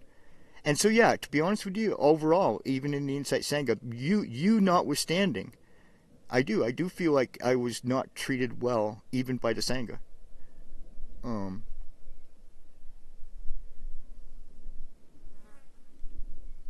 So yeah. So we have somebody new in the chat. Guys, this stream is going to die any second now. I'm so sorry if it dies unannounced. I'm way going long here. I love you, Mary, to death. I have sadness too. If you think you're sad, think of how sad I am. Just think about that for just a minute, because it broke me. This is a man I loved, and he was my friend. And clearly, I never meant that to him. So, we have a new person. First of all, I'm going to call you Breathe Oz. You're a Hoosier, actually. I know what that is. I went to college at Ball State University. We're going to call you Hoosier 4718. Okay, so Hoosier 4718 says, are you aware of Shanyamurti of the Sat Yoga Institute? I'm not, but he sounds like a guru. I'm sad that the conversation is still happening. Well, it probably would have ended a while ago, but you popped in. I love you to death. It won't be the conversation tomorrow. I promise you that. So if you want to tune back into the show. Colm says, Reverend, can you tell RC his Lama is your biggest fan, but he intentionally destroyed his own authority to protect himself from students, such as if he wants to meet his Lamas. Not sure I understand that, but I'm going to scroll pretty quick, guys, because I think I got to end this stream. I'm pretty sure I'm out of power. Mary's still here. She says the Insight Sangha never rejected you. I didn't say they rejected me. I just say that it felt really bad to be asked to do all these things and have nobody ever let me do them. Not one single thing that I was asked to do involved with the Sangha, and I wanted a seat at the table. That's what I wanted. I wanted to be part of what was building the Sangha. You know, I didn't want to just be a passive student. I wanted to help build it. And I was proud and happy that a homeless guy would get asked to do all these things, and not one single thing, not one, did anybody ever follow up on and have me do. And the whole widget on the website thing, I rejected that. After I worked all that time on the mailing list, and then to be told, well, yeah, you can do the widgets. You know what I mean? On the website. You do the widgets. Not you, Mary, but Lama. Anybody. Somebody else could do the widgets, okay? I'm not your widget guy. Okay? I was in IT, and I really wanted to be a part of building up. I was ready to build Lama Choga an app. I think he could really benefit from an app in the App Store in Google Play. I'm building one now for myself, for the Insight Sangha. So,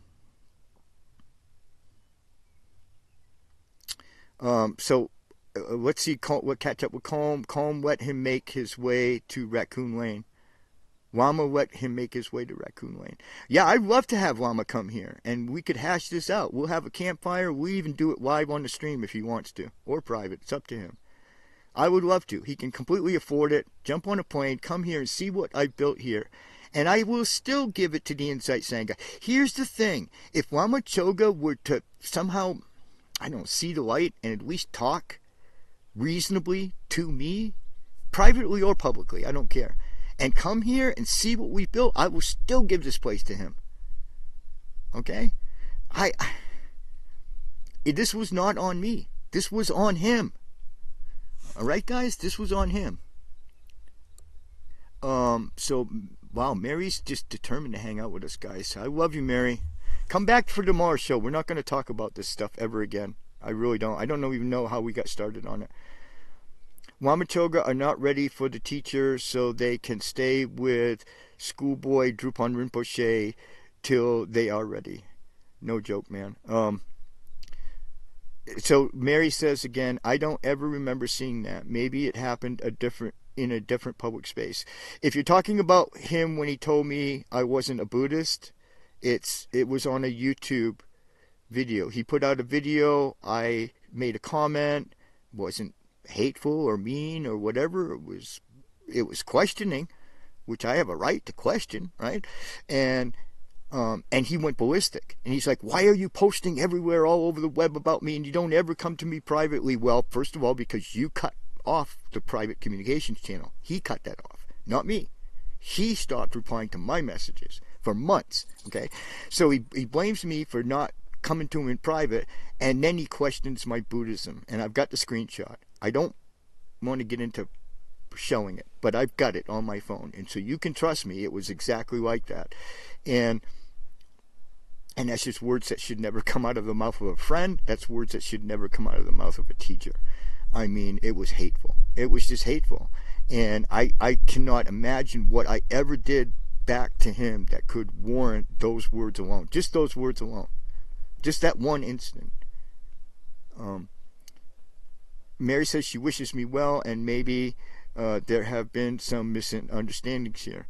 Well, there's a lot of misunderstandings, sure. Sure, I mean, that should have been obvious to everybody. I mean, the comments that I was leaving on his YouTube channel, I mean, this dispute was not private. It started really on public in his YouTube comments section.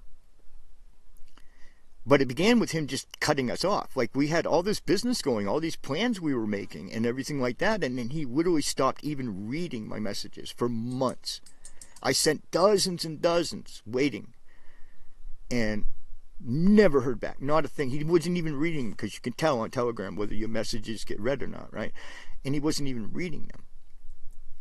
And so we went from like rolling up our sleeves together and working together on this place to, well, I've got my, one of his last words was, I got my own project. Well, I thought we were all in one big project together. Here's the thing. That was one of his quotes to me, was, I got my own project to work on. Well, I never thought of this place as my own project until then. Obviously, that was a wake-up call, and then I realized, okay, it is my project, I guess, right? But I actually always thought of this place as part of our Sangha. I thought we were all going to work on this together. And I would give this place to you guys. I would give this place to the Insight Sangha. You would have a U.S. headquarters, literally. Maybe only 2 acres, rocks and junipers, but it's beautiful. And it's a place. It's a start. It's a foothold. And I still am. The worst part about this is I still am ready to go there. But I don't know. I want the Lama back that I fell in love with. You know, this new Lama, this new Lama Choga is not cutting it for me.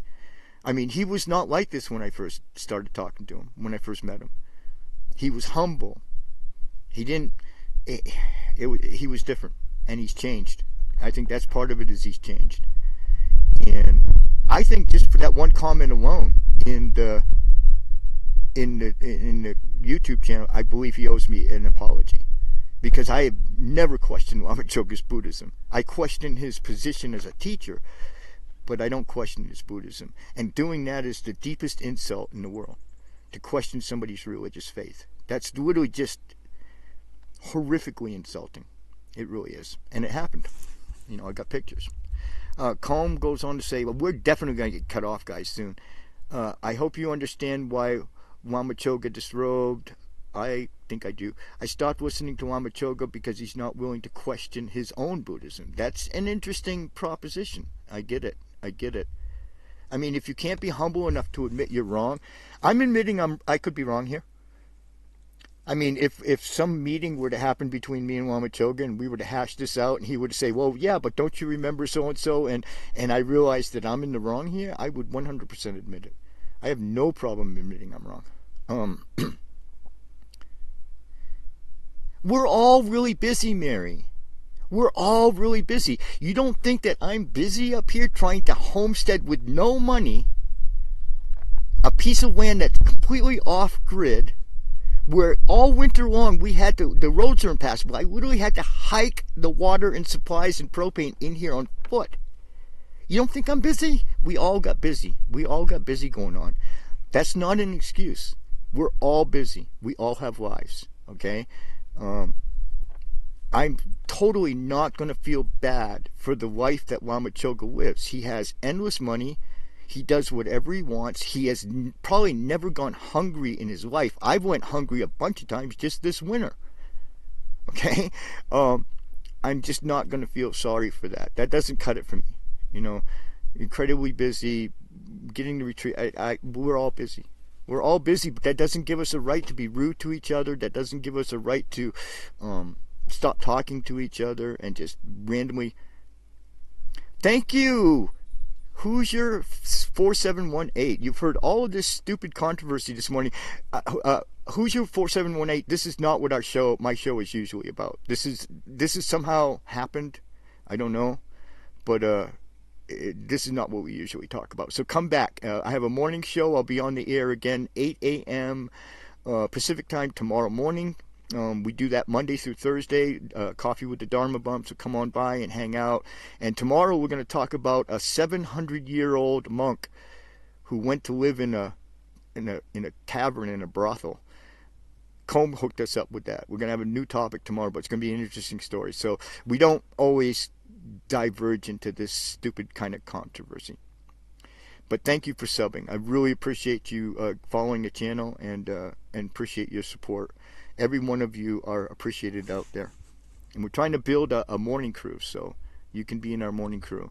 Okay, so Calm says, forgive him, Reverend. Give him I forgive him. This is not like some kind of unforgivable thing. Okay? But he shows absolutely no inclination whatsoever to want to do any kind of olive branch. I actually get the idea that he's probably happy to be rid of me.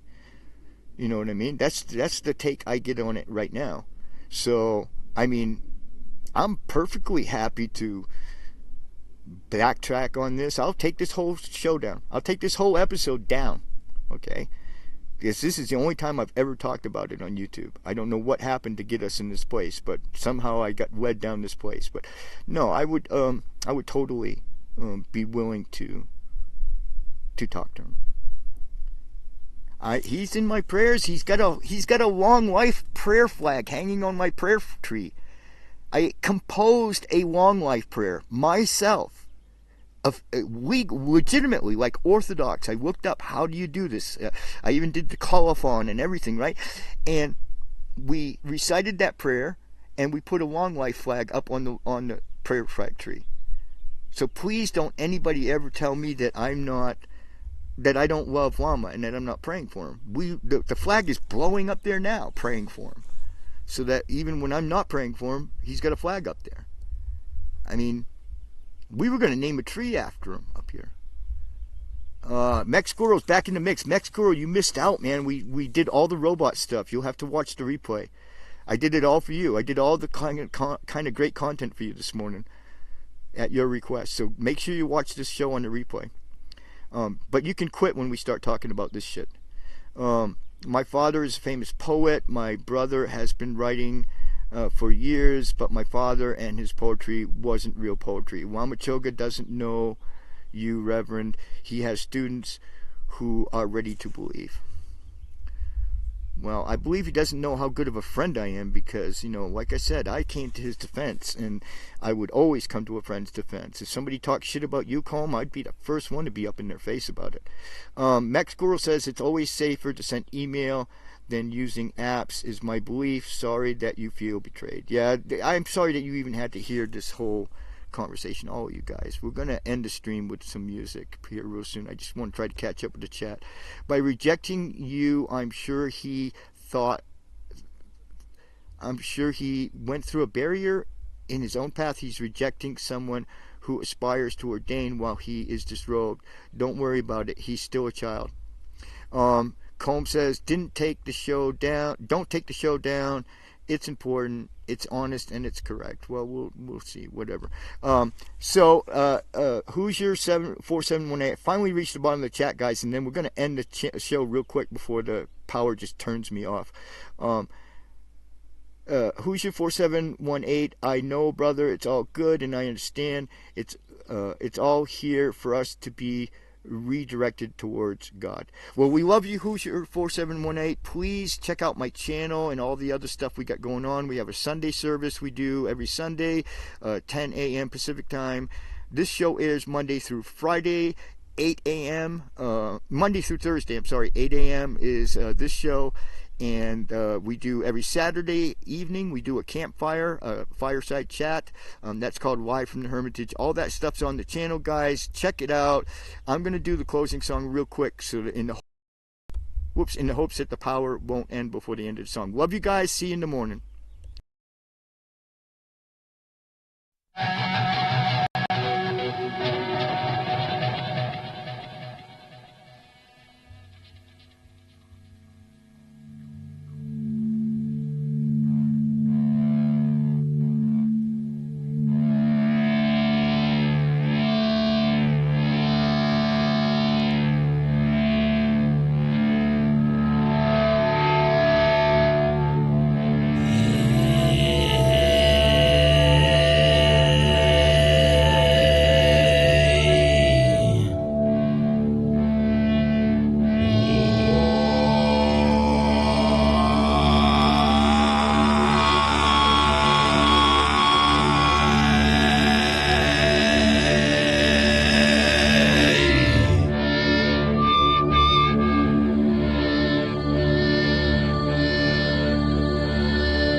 This